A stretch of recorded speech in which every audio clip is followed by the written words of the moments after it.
ਸ਼ੁਰੂ ਕਰਾਂਗੇ।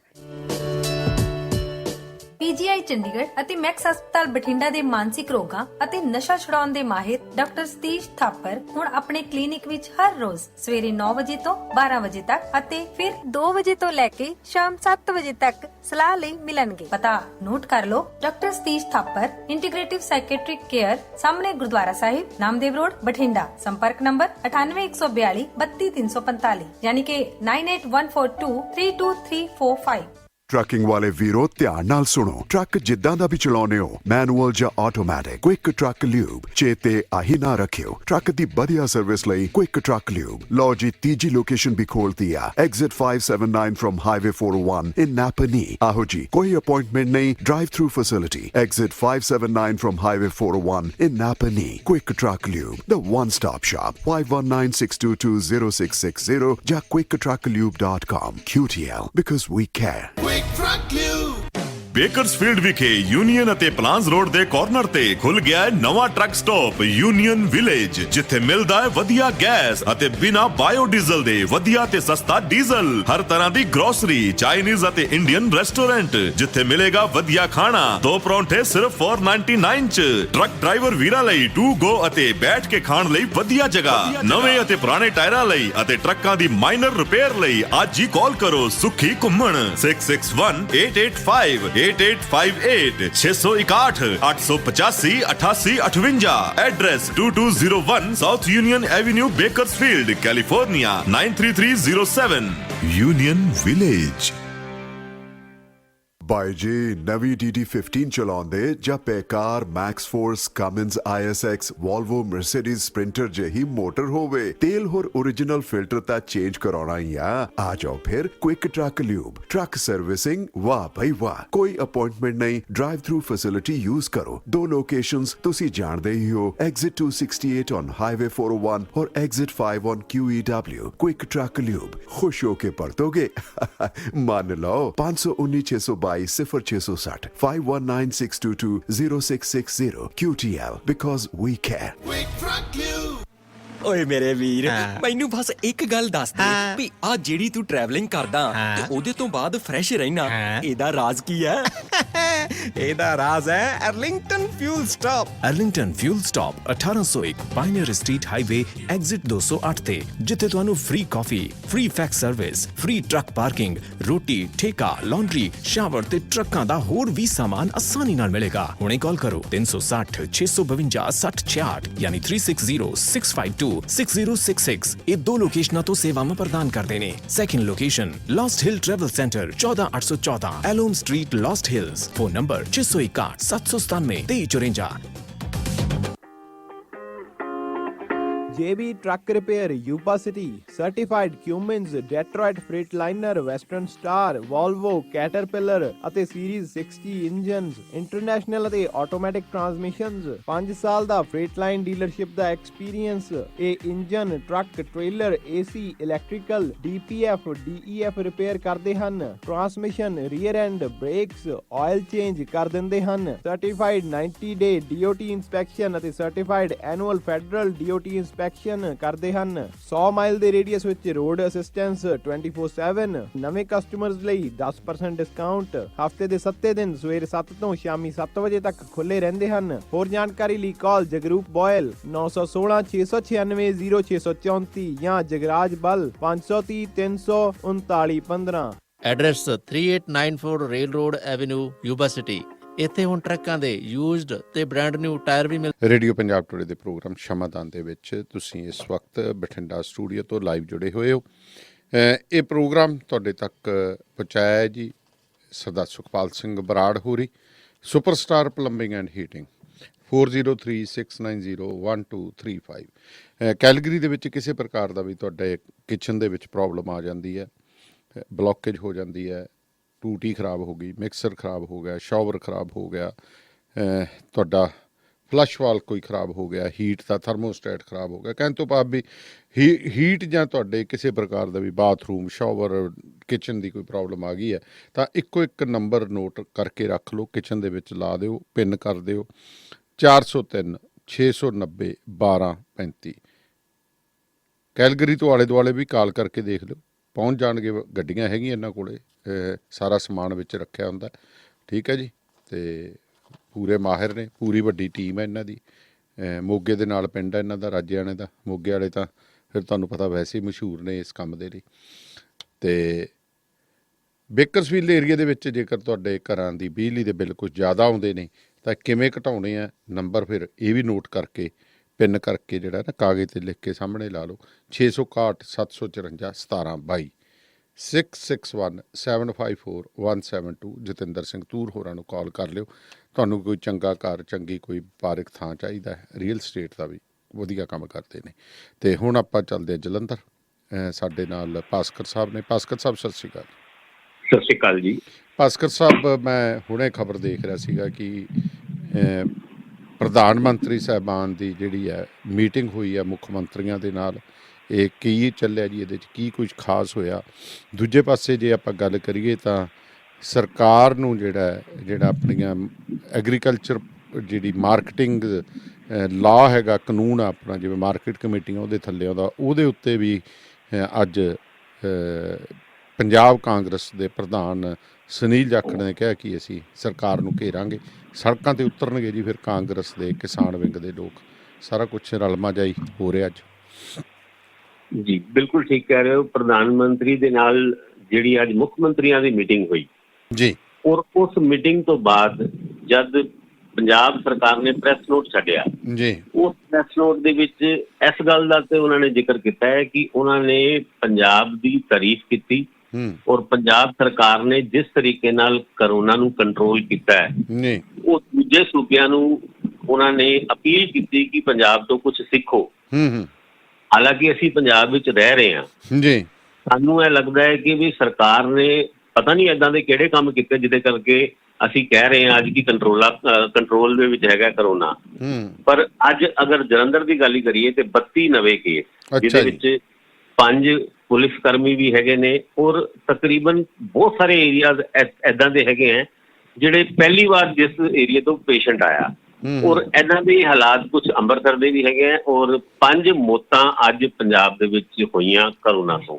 ਜੀ, ਕਰੋਨਾ ਕੰਟਰੋਲ ਵਿੱਚ ਹੈ ਇਹ ਕਹਿਣਾ ਤੇ ਹਜੇ ਮੁਸ਼ਕਿਲ ਹੋਏਗਾ, ਕਿਉਂਕਿ ਮੁੱਖ ਮੰਤਰੀ ਆਪ ਕਹਿ ਚੁੱਕੇ ਨੇ ਕਿ ਅਗਲੇ 2 ਮਹੀਨੇ ਕਰੋਨਾ ਆਪਣੇ ਪੀਕ ਤੇ ਹੋਏਗਾ ਜੀ, ਨਾ ਕੇਵਲ ਪੰਜਾਬ ਵਿੱਚ, ਪੂਰੇ ਦੇਸ਼ ਵਿੱਚ ਜੀ। ਜਿਸ ਤਰ੍ਹਾਂ ਅਸੀਂ ਪਹਿਲੇ ਵੀ ਜ਼ਿਕਰ ਕੀਤਾ ਸੀਗਾ ਕਿ ICMR ਨੇ ਵੀ ਆਪਣੀ ਇੱਕ ਸਟੱਡੀ ਦੀ ਰਿਪੋਰਟ ਦਿੱਤੀ ਹੈ। ਉਹਨਾਂ ਦੇ ਹਿਸਾਬ ਨਾਲ ਨਵੰਬਰ ਦੇ ਪਹਿਲੇ ਮਹੀਨੇ ਦੇ ਵਿੱਚ ਕਰੋਨਾ ਆਪਣੇ ਪੀਕ ਤੇ ਹੋਏਗਾ ਦੇਸ਼ ਦੇ ਵਿੱਚ ਜੀ। ਔਰ ਅਗਰ ਉਸ ਮੁੱਖ ਮੰਤਰੀ ਦੀ ਸਟੇਟਮੈਂਟ ਨੂੰ ਦੇਖੋ ਜਿਹਦੇ ਵਿੱਚ ਉਹਨਾਂ ਨੇ ਕਿਹਾ ਸੀਗਾ ਕਿ 80% ਤੋਂ ਵੱਧ ਲੋਕਾਂ ਨੂੰ ਕਰੋਨਾ ਹੋ ਸਕਦਾ ਹੈ, ਉਹ ਵੀ ਸੈਪਟੈਂਬਰ ਤੱਕ, ਯਾਨੀ ਅਗਸਤ ਸੈਪਟੈਂਬਰ ਤੱਕ। ਉਹਨਾਂ ਸਾਰੀ ਗੱਲਾਂ ਦੇ ਵਿੱਚ ਏਦਾਂ ਲੱਗਦਾ ਹੈ ਕਿ ਆਉਣ ਵਾਲੇ ਟਾਈਮ ਦੇ ਵਿੱਚ ਹਾਲਾਤ ਪੰਜਾਬ ਦੇ ਵਿੱਚ ਵੀ ਔਰ ਦੇਸ਼ ਦੇ ਵਿੱਚ ਵੀ ਕੋਈ ਬਹੁਤੇ ਵਧੀਆ ਨਹੀਂ ਹੋਣੇ। ਹੁਣ ਜਿਸ ਤਰ੍ਹਾਂ ਅਸੀਂ ਪਹਿਲੇ ਵੀ ਇਸ ਪ੍ਰੋਗਰਾਮ ਦੇ ਵਿੱਚ ਜ਼ਿਕਰ ਕਰ ਚੁੱਕੇ ਹਾਂ ਕਿ ਸਾਡੀ ਕੀ ਤਿਆਰੀਆਂ ਹੈਗੀਆਂ ਇਸ ਤਰ੍ਹਾਂ ਦੀ ਸਥਿਤੀ ਨੂੰ ਨਿਪਟਣ ਵਾਸਤੇ, ਉਹਨਾਂ ਤਿਆਰੀਆਂ ਦੀ ਗੱਲ ਕਰੀਏ ਤੇ ਆਪਾਂ ਜ਼ੀਰੋ ਨਜ਼ਰ ਆਉਂਦੇ ਹਾਂ। ਔਰ ਜਿਹੜੇ ਸੂਬੇ ਉਹਨਾਂ ਤਿਆਰੀਆਂ ਦੇ ਦਾਅਵੇ ਕਰਦੇ ਸੀਗੇ ਉਹ ਵੀ ਹੁਣ ਖੋਖਲੇ ਸਾਬਿਤ ਹੋਏ ਨੇ। ਏਦਾਂ ਦੇ ਹਾਲਾਤ ਵਿੱਚ ਹੁਣ ਇੱਕ ਨਵੀਂ ਗੱਲ ਜਿਹੜੀ ਆਈ ਹੈ, ਜਿਹੜਾ ਚੀਨ ਨੇ ਹੁਣ ਟੈਨਸ਼ਨ ਪਾਈ ਹੈ ਸਾਡੇ ਲੱਦਾਖ ਸੈਕਟਰ ਦੇ ਵਿੱਚ, ਜਿਹੜੇ ਸਾਡੇ 3 ਜਵਾਨ, ਇੱਕ ਅਫਸਰ, ਉਹਨਾਂ ਨੂੰ ਸ਼ਹੀਦ ਕੀਤਾ ਹੈ। ਹਾਂ ਬਿਲਕੁਲ, ਮੈਂ ਤੁਹਾਡੇ ਨਾਲ ਰਜੀਵ ਭਾਸਕਰ ਜੀ ਉਹੀ ਗੱਲ ਮੈਂ ਸਾਂਝੀ ਕਰ ਰਿਹਾ ਸੀ। ਕੁਝ ਲੋਕ ਦਾ ਟੈਲੀਗ੍ਰਾਫ ਨੂੰ ਕੋਟ ਕਰਕੇ ਅਪਡੇਟ ਕਰ ਰਹੇ ਨੇ, ਪਰ ਟੈਲੀਗ੍ਰਾਫ ਦੇ ਵਿੱਚ ਤਾਂ ਖਬਰ ਨਹੀਂ ਹੈ। ਪਰ ਇੱਕ ਕੋਈ ਕਸ਼ਮੀਰ ਪ੍ਰੈਸ ਕਰਕੇ ਵੈਬਸਾਈਟ ਹੈਗੀ ਹੈ, ਹੁਣ ਉਹਦੀ ਅਥੈਂਟਿਸਿਟੀ ਕੀ ਹੈ I don't know from where does it belongs to. ਉਹ ਕਹਿੰਦੀ ਹੈ ਕਿ 34 ਇੰਡੀਅਨ ਸ਼ੋਲਡਰਸ ਵੀ ਜਿਹੜੇ ਮਿਸਿੰਗ ਨੇ ਇਸ ਇੰਡੋ ਚਾਈਨਾ ਜਿਹੜਾ ਸਾਡੀ ਸਕਫਲ ਹੋਈ ਹੈ। ਤਾਂ ਤੁਸੀਂ ਯਾਦ ਕਰੋ ਕਿ ਜਦ ਜੋਰਜ ਫਰਨਾਂਡਿਸ ਰੱਖਿਆ ਮੰਤਰੀ ਹੁੰਦੇ ਸੀਗੇ, ਹਾਂਜੀ, ਉਹਨਾਂ ਨੇ ਪਹਿਲੀ ਵਾਰ ਰੱਖਿਆ ਮੰਤਰੀ ਬਣਨ ਤੋਂ ਬਾਅਦ ਕਿਹਾ ਸੀਗਾ ਕਿ China is our enemy number 1 ਜੀ। ਔਰ ਉਹਨਾਂ ਦਿਨਾਂ ਦੇ ਵਿੱਚ ਦੂਜੇ ਜਿੰਨੇ ਵੀ ਦੇਸ਼ ਦੇ ਆਗੂ ਹੈਗੇ ਨੇ ਉਹਨਾਂ ਨੇ ਜੋਰਜ ਫਰਨਾਂਡਿਸ ਦੀ ਗੱਲ ਨੂੰ ਕੋਈ ਵੱਡਾ ਹੁੰਗਾਰਾ ਨਹੀਂ ਦਿੱਤਾ ਸੀਗਾ। ਭਾਵੇਂ ਡੋਕਲਾਮ ਦੀ ਗੱਲ ਹੋਏ ਤੇ ਉਹਦੇ ਵਿੱਚ ਵੀ ਦੇਸ਼ ਨੂੰ ਕੋਈ ਸਹੀ ਰਿਪੋਰਟਿੰਗ ਜਾਂ ਸਹੀ ਗਿਆਨ ਜਾਂ ਸਹੀ ਜਾਣਕਾਰੀ ਨਹੀਂ ਦਿੱਤੀ ਗਈ ਕਿ ਡੋਕਲਾਮ ਦੇ ਵਿੱਚ ਏਦਾਂ ਦੇ ਕੀ ਚੀਜ਼ਾਂ ਹੋਈਆਂ ਜਿਹਦੇ ਕਰਕੇ ਅਸੀਂ ਅੱਜ ਕਲੇਮ ਕਰਦੇ ਹਾਂ ਕਿ ਵੀ ਚਾਈਨਾ ਉੱਥੋਂ ਪਿੱਛੇ ਚਲਾ ਗਿਆ, ਜਾਂ ਉਹਦੇ ਵਿੱਚ ਸਾਡੇ ਕੋਲ ਕੋਈ ਸਬੂਤ ਨਹੀਂ ਹੈ। ਇੱਥੇ ਵੀ ਕਈ ਦਿਨਾਂ ਦੇ ਵਿੱਚ ਇਹ ਗੱਲ ਆ ਰਹੀ ਸੀਗੀ ਕਿ ਲੱਦਾਖ ਦੇ ਵਿੱਚ ਉਹ ਸਾਡੇ ਜਿਹੜੀ ਟੈਰੀਟਰੀ ਹੈ ਉਹਦੇ ਕਾਫੀ ਅੰਦਰ ਤੱਕ ਆ ਚੁੱਕੇ ਨੇ ਔਰ ਉਹਦੇ ਵਿੱਚ ਝੜਪਾਂ ਵੀ ਹੋਈਆਂ ਭਾਰਤੀ ਸੈਨਿਕ ਦੀ ਤੇ ਚੀਨੀ ਸੈਨਿਕਾਂ ਦੀ।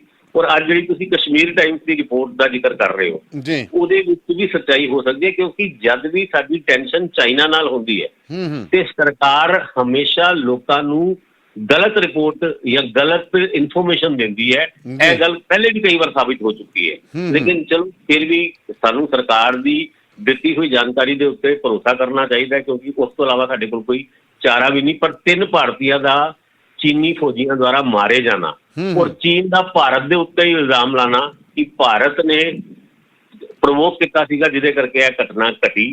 ਹੁਣ ਉਹ ਸਰਜੀਕਲ ਸਟ੍ਰਾਈਕ ਦੀ ਜਿਹੜੀ ਗੱਲਾਂ ਸਾਡਾ ਭਾਰਤ ਕਰਦਾ ਸੀਗਾ ਜਦ ਪਾਕਿਸਤਾਨ ਦੇ ਨਾਲ ਪੁਲਵਾਮਾ ਅਟੈਕ ਹੋਇਆ, ਉਸ ਤੋਂ ਬਾਅਦ ਅਸੀਂ ਸਰਜੀਕਲ ਸਟ੍ਰਾਈਕ ਦੀ ਗੱਲ ਕੀਤੀ ਕਿ ਅਸੀਂ ਉੱਥੇ ਜਾ ਕੇ ਬੰਬ ਸੁੱਟਾਏ। ਪਾਕਿਸਤਾਨ ਨੇ ਕਿਹਾ ਕਿ ਉਹ ਪੇੜਾਂ ਦੇ ਉੱਤੇ ਬੰਬ ਸੁੱਟ ਕੇ ਆਏ ਨੇ, ਪਰ ਚਲੋ ਉਹ ਕਲੇਮ ਕੀਤੇ ਸੀਗੇ, ਉਹਨਾਂ ਕਲੇਮ ਦੇ ਕੋਈ ਪੁਖਤਾ ਸਬੂਤ ਤੇ ਹਜੇ ਤੱਕ ਨਹੀਂ ਮਿਲੇ। ਲੇਕਿਨ ਫਿਰ ਵੀ ਅਸੀਂ ਆਪਣੇ ਭਾਰਤ ਦੇ ਉਹ ਭਾਰਤੀय ਹੋਣ ਤੋਂ ਉੱਤੇ ਗਰਵ ਕਰਦੇ ਹਾਂ ਕਿ ਅਸੀਂ ਜਲਦੀ ਤੋਂ ਜਲਦੀ ਪਾਕਿਸਤਾਨ ਤੋਂ ਆਪਣਾ ਬਦਲਾ ਲਿਆ। ਪਰ ਹੁਣ ਚੀਨ ਦੀ ਸਥਿਤੀ ਦੇ ਉੱਤੇ ਮੀਟਿੰਗਾਂ ਦਾ ਦੌਰ ਜਾਰੀ ਹੈ। ਉਸ ਮੀਟਿੰਗਾਂ ਦੇ ਦੌਰ ਤੋਂ ਬਾਅਦ ਅੱਗੇ ਚੱਲ ਕੇ ਭਾਰਤ ਆਪਣੀ ਰਣਨੀਤੀ ਤੈਅ ਕਰੇਗਾ ਕਿ ਉੱਥੇ ਕੋਈ ਸਰਜੀਕਲ ਸਟ੍ਰਾਈਕ ਕਰਨੀ ਹੈ ਜਾਂ ਨਹੀਂ ਕਰਨੀ ਹੈ, ਜਾਂ ਫਿਰ ਚੀਨ ਦੀ ਇਸ ਹਰਕਤ ਦਾ ਜਵਾਬ ਭਾਰਤ ਕਿੱਦਾਂ ਦੇਗਾ। ਕੀ ਸਾਨੂੰ ਡਿਪਲੋਮੈਟਿਕ ਲੈਵਲ ਤੇ ਹੀ ਇਸ ਮਸਲੇ ਨੂੰ ਹੱਲ ਕਰਨਾ ਪਏਗਾ ਜਾਂ ਮਿਸ ਇਨਫੋਰਮ ਕਰਕੇ ਲੋਕਾਂ ਨੂੰ ਇਸ ਮਾਮਲੇ ਨੂੰ ਠੰਡਾ ਕਰਨਾ ਪਏਗਾ। ਇਹ ਤੇ ਖੈਰ ਇੱਕ ਭਾਰਤ ਦੀ ਕੀ ਨੀਤੀ ਹੁੰਦੀ ਹੈ ਉਹ ਤੇ ਸਰਕਾਰਾਂ ਹੀ ਜਾਣਦੀ ਹੈ। ਪਰ ਫਿਲਹਾਲ ਜੋ ਕੁਝ ਹੋਇਆ ਉਹ ਵੀ ਕਰੋਨਾ ਦੇ ਦੌਰ ਤੇ ਜਿਸ ਨੇ ਚੀਨ ਤੋਂ ਹੀ ਜਨਮ ਲਿੱਤਾ ਔਰ ਚੀਨ ਨੇ ਹੀ ਸਾਡੇ ਬਾਰਡਰ ਤੇ ਵੀ ਟੈਨਸ਼ਨ ਪੈਦਾ ਕੀਤੀ ਹੈ। ਇਹਨਾਂ ਦੋਨਾਂ ਚੀਜ਼ਾਂ ਨੂੰ ਅਸੀਂ ਕਿੱਦਾਂ ਕੰਟਰੋਲ ਕਰਾਂਗੇ। ਸਾਡੇ ਮੁੱਖ ਮੰਤਰੀ ਨੇ ਜ਼ਰੂਰ ਇੱਕ ਬੜੀ ਬਰੇਵ ਇੱਕ ਸਟੇਟਮੈਂਟ ਦਿੱਤੀ ਹੈ ਕਿ ਚਾਈਨਾ ਦੇ ਨਾਲ ਜਾਂ ਚਾਈਨਾ ਦੇ ਇਸ ਐਗਰੈਸ਼ਨ ਦਾ ਕਰਾਰਾ ਜਵਾਬ ਭਾਰਤ ਸਰਕਾਰ ਨੂੰ ਦੇਣਾ ਚਾਹੀਦਾ ਹੈ।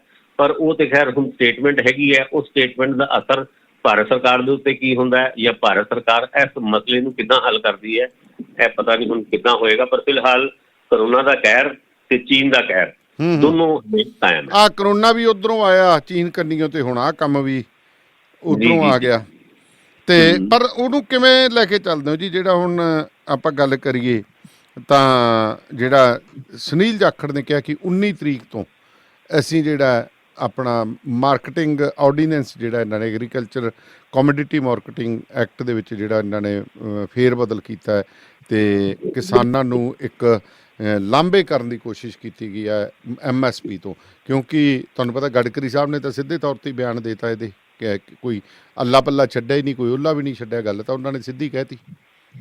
ਦੇਖੋ ਗਡਕਰੀ ਸਾਹਿਬ ਹਮੇਸ਼ਾ ਕੋਈ ਵੀ ਗੱਲ ਕਰਦੇ ਉਹ ਸਿੱਧੀ ਕਰਦੇ ਔਰ ਸਿੱਧੀ ਕਰਨ ਤੋਂ ਬਾਅਦ ਉਹ ਕੋਈ ਹਿਡਨ ਏਜੰਡਾ ਨੂੰ ਉਜਾਗਰ ਕਰਦੇ ਨੇ ਹਮੇਸ਼ਾ ਕਿ ਵੀ ਅੱਗੇ ਚੱਲ ਕੇ ਹੋਏਗਾ ਕੀ। ਹੁਣ ਤੁਸੀਂ ਬੀਬਾ ਹਰਸਿਮਰਤ ਕੌਰ ਦੀ ਗੱਲ ਕਰੋ ਤੇ ਉਹ ਇਸ ਗੱਲ ਨੂੰ ਬੜਾ ਪੋਜ਼ਿਟਿਵਲੀ ਪ੍ਰੈਜ਼ੈਂਟ ਕਰਨ ਦੀ ਕੋਸ਼ਿਸ਼ ਕਰਦੇ ਨੇ ਕਿ ਕਿਸਾਨ ਆਪਣੀ ਫਸਲ ਕਿਸੇ ਵੀ ਸੂਬੇ ਦੇ ਵਿੱਚ ਕਿਸੇ ਵੀ ਜਗ੍ਹਾ ਵੇਚ ਸਕਦਾ ਹੈ। ਉਹ ਤਾਂ ਬੀਬੀ ਜੀ ਨੂੰ ਪਹਿਲਾਂ ਪੁੱਛ ਲਓ, ਇਹਨਾਂ ਦੇ ਕੀਨੂ ਆਪਣੇ ਆਪ ਹੀ ਬਾਹਰ ਜਾਂਦੇ ਸੀ, ਕਿਸਾਨ ਨੂੰ ਤਾਂ ਅੱਗੇ ਹੀ ਰੋਕ ਨਹੀਂ ਸੀ। ਬਿਲਕੁਲ ਬਿਲਕੁਲ ਹਾਂ, ਕਿਸਾਨ ਨੂੰ ਤਾਂ ਕਿਤੇ ਹੀ ਰੋਕ ਨਹੀਂ ਸੀ, ਉਹ ਤਾਂ ਵਪਾਰੀ ਕਿਸਾਨਾਂ ਦੇ ਨਾਂ ਤੇ ਜਾਂਦੇ ਰਹੇ ਨੇ। ਬਿਲਕੁਲ, ਔਰ ਇਹਦੇ ਵਿੱਚ ਕੋਈ ਨਵੀਂ ਗੱਲ ਨਹੀਂ ਹੈਗੀ, ਇਹ ਤੇ ਪਹਿਲੇ ਵੀ ਇਦਾਂ ਦਾ ਸੀਗਾ। ਪਰ ਹੁਣ ਇਹ ਗੱਲ ਕਹਿ ਕੇ ਸ਼ੱਕ ਹੈ ਵੀ ਕਿ ਸਰਕਾਰਾਂ ਝੋਨੇ ਦੀ ਖਰੀਦ ਦੇ ਔਰ ਕਣਕ ਦੀ ਖਰੀਦ ਦੇ ਉੱਤੇ ਆਪਣਾ ਹੱਥ ਪਿੱਛੇ ਕਰ ਰਹੀ ਹੈ ਔਰ ਆਉਣ ਵਾਲੇ ਟਾਈਮ ਵਿੱਚ ਇਸ ਆਰਡੀਨੈਂਸ ਦੀ ਆੜ ਦੇ ਵਿੱਚ ਕੋਈ ਏਦਾਂ ਦਾ ਫੈਸਲਾ ਉਹਨਾਂ ਨੇ ਲਿੱਤਾ ਤੇ ਸਾਡੀ ਕਿਸਾਨੀ ਜਿਹੜੀ ਅੱਗੇ ਹੀ ਬੜੀ ਆਰਥਿਕ ਸੰਕਟ ਦੇ ਵਿੱਚ ਚੱਲਦੀ ਪਈ ਹੈ ਤੇ ਅੱਗੇ ਚੱਲ ਕੇ ਹੋਰ ਜ਼ਿਆਦਾ ਪ੍ਰੋਬਲਮ ਆਏਗਾ। ਪਰ ਇਸ ਮੁੱਦੇ ਤੇ ਖੈਰ ਚਾਹੇ ਕਾਂਗਰਸ ਹੋਏ ਚਾਹੇ ਭਾਜਪਾ ਹੋਏ, ਭਾਜਪਾ ਨੇ ਪ੍ਰਧਾਨ ਮੰਤਰੀ ਨਰਿੰਦਰ ਮੋਦੀ ਨੇ, ਤੁਹਾਨੂੰ ਯਾਦ ਹੋਏਗਾ, ਲਾਲ ਕਿਲੇ ਤੋਂ ਭਾਸ਼ਣ ਦਿੱਤਾ ਸੀਗਾ 2022 ਤੱਕ ਅਸੀਂ ਕਿਸਾਨਾਂ ਦੀ ਇਨਕਮ ਨੂੰ ਡਬਲ ਕਰ ਦਾਂਗੇ ਤੇ ਕਰਜ਼ੇ ਤੋਂ ਮੁਕਤ ਕਰ ਦਿਆਂਗੇ। ਮੈਨੂੰ ਲੱਗਦਾ ਖੇਤੀ ਤੋਂ ਮੁਕਤ ਕਰ ਦੇਣਗੇ। ਤੁਸੀਂ ਇਹ ਦੇਖੋ ਕਿ 2022 ਦੇ ਵਿੱਚ 2 ਸਾਲ ਰਹਿ ਗਏ, ਇਹ ਸਾਲ ਤੇ ਚਲੋ ਕਰੋਨਾ ਹੀ ਲੈ ਜਾਊਗਾ ਤੇ ਕਿੱਦਾਂ ਇਨਕਮ ਡਬਲ ਹੋਏਗੀ। ਔਰ ਇਨਕਮ ਡਬਲ ਕਰਨ ਦਾ ਤਰੀਕਾ ਉਹ ਦੂਜੇ ਸੂਬਿਆਂ ਦੇ ਵਿੱਚ ਆਪਣੀ ਕਿਸਾਨ ਫਸਲ ਵੇਚਣ, ਉਹਦੇ ਨਾਲ ਇਨਕਮ ਡਬਲ ਹੋਏਗੀ। ਇਨਪੁਟ ਕੋਸਟ ਦੀ ਗੱਲ ਕਰੀਏ ਤੇ ਡੀਜ਼ਲ ਤੇ ਪੈਟਰੋਲ ਦੇ ਵਿੱਚ ਜਿਸ ਤਰੀਕੇ ਨਾਲ ਅੰਤਰਰਾਸ਼ਟਰੀ ਪ੍ਰਾਈਸ ਦੇ ਘੱਟ ਹੋਣ ਦੇ ਬਾਵਜੂਦ ਉਹਦੇ ਦਾਮ ਲਗਾਤਾਰ ਪਿਛਲੇ ਹਫ਼ਤੇ ਵੱਧ ਰਹੇ ਨੇ ਤੇ ਇਹਦੇ ਵਿੱਚ ਤੁਸੀਂ ਕਿੱਦਾਂ ਕਹਿ ਸਕਦੇ ਹੋ ਕਿ ਅਸੀਂ ਕਿਸਾਨਾਂ ਨੂੰ ਕੋਈ ਰਾਹਤ ਦੇਣ ਦੀ ਗੱਲ ਕਰਦੇ ਹਾਂ। ਕਿਸਾਨਾਂ ਦਾ ਟਮਾਟਰ ਰੁਲਦਾ ਹੈ ਔਰ ਅੱਜ ਵੀ ਟਮਾਟਰ 30 ਰੁਪਏ 40 ਰੁਪਏ ਕਿਲੋ ਬਾਜ਼ਾਰ ਦੇ ਵਿੱਚ ਵਿਕ ਰਿਹਾ ਹੈ। ਇਹ ਗੈਪ ਹੈ ਜਿਹੜਾ ਮਾਰਕੀਟਿੰਗ ਸਿਸਟਮ ਨੂੰ ਠੀਕ ਕਰਨ ਦੀ ਲੋੜ ਤੇ ਹੈ, ਲੇਕਿਨ ਉਹ ਠੀਕ ਕਰਨ ਦੀ ਲੋੜ ਦਾ ਮਤਲਬ ਇਹ ਨਹੀਂ ਕਿ ਤੁਸੀਂ MSP ਖਤਮ ਕਰਕੇ ਆਪਣੀ ਖਰੀਦ ਸਰਕਾਰ ਦੀ ਜਿਹੜੀ ਰਿਸਪੌਂਸਿਬਿਲਿਟੀ ਹੈ ਉੱਥੋਂ ਪਿੱਛੇ ਹਟ ਕੇ ਤੁਸੀਂ ਕਿਸਾਨਾਂ ਦੇ ਉੱਤੇ ਸਭ ਕੁਝ ਛੱਡ ਦਿਓ ਔਰ ਉਹਦੇ ਨਾਲ ਕਿਸਾਨਾਂ ਦੀ ਇਨਕਮ ਡਬਲ ਹੋ ਜਾਏਗੀ। ਇਹ ਗੱਲ ਕਿਸੇ ਜਗ੍ਹਾ ਤੋਂ ਸਮਝ ਨਹੀਂ ਆਉਂਦੀ। ਖੈਰ ਇਸ ਮੁੱਦੇ ਤੇ ਰਾਜਨੀਤੀ ਤੇ ਹੁਣ ਹੋ ਰਹੀ ਹੈ। ਹੁਣ 19 ਤਰੀਕ ਤੋਂ ਪੰਜਾਬ ਦੇ ਸੁਨੀਲ ਜਾਖੜ ਉਹਨਾਂ ਨੇ ਇਹ ਗੱਲ ਕਹੀ ਹੈ ਕਿ ਕਾਂਗਰਸ ਇਹਦਾ ਪੁਰਜ਼ੋਰ ਤਰੀਕੇ ਨਾਲ ਵਿਰੋਧ ਕਰੇਗੀ। ਉਸ ਵਿਰੋਧ ਤੋਂ ਬਾਅਦ ਸਰਕਾਰੀ ਨੀਤੀਆਂ ਦੇ ਵਿੱਚ ਕੋਈ ਚੇਂਜ ਆਉਂਦਾ ਹੈ। ਤੁਹਾਨੂੰ ਯਾਦ ਹੋਏਗਾ ਪ੍ਰਕਾਸ਼ ਸਿੰਘ ਬਾਦਲ ਉਹਨਾਂ ਨੇ ਜਿਹੜੀ ਕ੍ਰੌਪ ਇੰਸ਼ੋਰੈਂਸ ਸੀਗੀ ਸਕੀਮ ਕੇਂਦਰ ਮੋਦੀ ਸਰਕਾਰ ਦੀ, ਉਹਨੂੰ ਅਪੋਜ਼ ਕਰਦੇ ਹੋਏ ਇੱਕ ਚਿੱਠੀ ਲਿਖੀ ਸੀ ਕਿ ਪੰਜਾਬੀਆਂ ਨੂੰ ਐਕਸੈਪਟ ਨਹੀਂ। ਪਰ ਅੱਜ ਤੱਕ ਕ੍ਰੌਪ ਇੰਸ਼ੋਰੈਂਸ ਦੇ ਉੱਤੇ ਕਿਸੇ ਪਾਲਿਸੀ ਦੇ ਵਿੱਚ ਕੋਈ ਅਮੈਂਡਮੈਂਟ ਨਹੀਂ ਹੋਇਆ ਤੇ ਉਹ ਹਵਾ 'ਚ ਲਟਕ ਰਹੀ ਹੈ। ਉਸ ਪਾਲਿਸੀ ਨੂੰ ਅਸੀਂ ਰਿਜੈਕਟ ਕਰਤਾ, ਨਵੀਂ ਪਾਲਿਸੀ ਆਈ ਨਹੀਂ। ਹੁਣ ਕਿਸਾਨਾਂ ਨੂੰ ਕ੍ਰੌਪ ਇੰਸ਼ੋਰੈਂਸ ਤੋਂ ਕੁਝ ਫਾਇਦਾ ਮਿਲਣਾ ਵੀ ਸੀਗਾ ਤੇ ਨਾ ਤੇ ਉਹ ਮਿਲਿਆ ਔਰ ਨਾ ਹੀ ਕੋਈ ਨਵੀਂ ਪਾਲਿਸੀ ਆਈ। ਹੁਣ ਇਸ ਤੋਂ ਬਾਅਦ ਤੁਸੀਂ ਅੰਦਾਜ਼ਾ ਲਾ ਸਕਦੇ ਹੋ ਕਿ ਸਰਕਾਰਾਂ ਦਾ ਜਾਂ ਪੋਲੀਟੀਕਲ ਪਾਰਟੀ ਦਾ ਕਿਸਾਨਾਂ ਦੇ ਮੁੱਦੇ ਤੇ ਹਮੇਸ਼ਾ ਹੀ ਇੱਕ ਵਿਰੋਧ ਪ੍ਰਤੀਰੋਧ ਵਾਲਾ ਇੱਕ ਸਥਿਤੀ ਤੇ ਰਹੀ ਹੈ, ਪਰ ਉਹਦੇ ਨਾਲ ਕੁਝ ਨਿਕਲ ਕੇ ਕੁਝ ਵੀ ਨਹੀਂ ਆਇਆ। ਤੇ ਹੁਣ ਅੱਗੇ ਚੱਲ ਕੇ ਇਸ ਪ੍ਰੋਟੈਸਟ ਤੋਂ ਕੀ ਨਿਕਲ ਕੇ ਆਉਂਦਾ ਹੈ ਕਿ ਕਿਸਾਨਾਂ ਨੂੰ ਇਹਦਾ ਕੋਈ ਫਾਇਦਾ ਮਿਲਦਾ ਹੈ, ਇਹ ਤੇ ਪਤਾ ਨਹੀਂ। ਹੁਣ ਰੱਬ ਹੀ ਜਾਣੇ ਜੀ। ਧੰਨਵਾਦ ਜੀ, ਮਿਹਰਬਾਨੀ। ਧੰਨਵਾਦ। ਤੇ ਹੁਣ ਆਪਾਂ ਆਪਣੇ ਗੁਰਦਾਸਪੁਰ ਦਾ ਰੁਖ ਕਰਦੇ ਹਾਂ ਜੀ। ਨਿਤਿਨ ਲੂਥਰਾ ਜੀ ਸਾਡੇ ਨਾਲ ਨੇ। ਲੂਥਰਾ ਸਾਹਿਬ ਸਤਿ ਸ਼੍ਰੀ ਅਕਾਲ।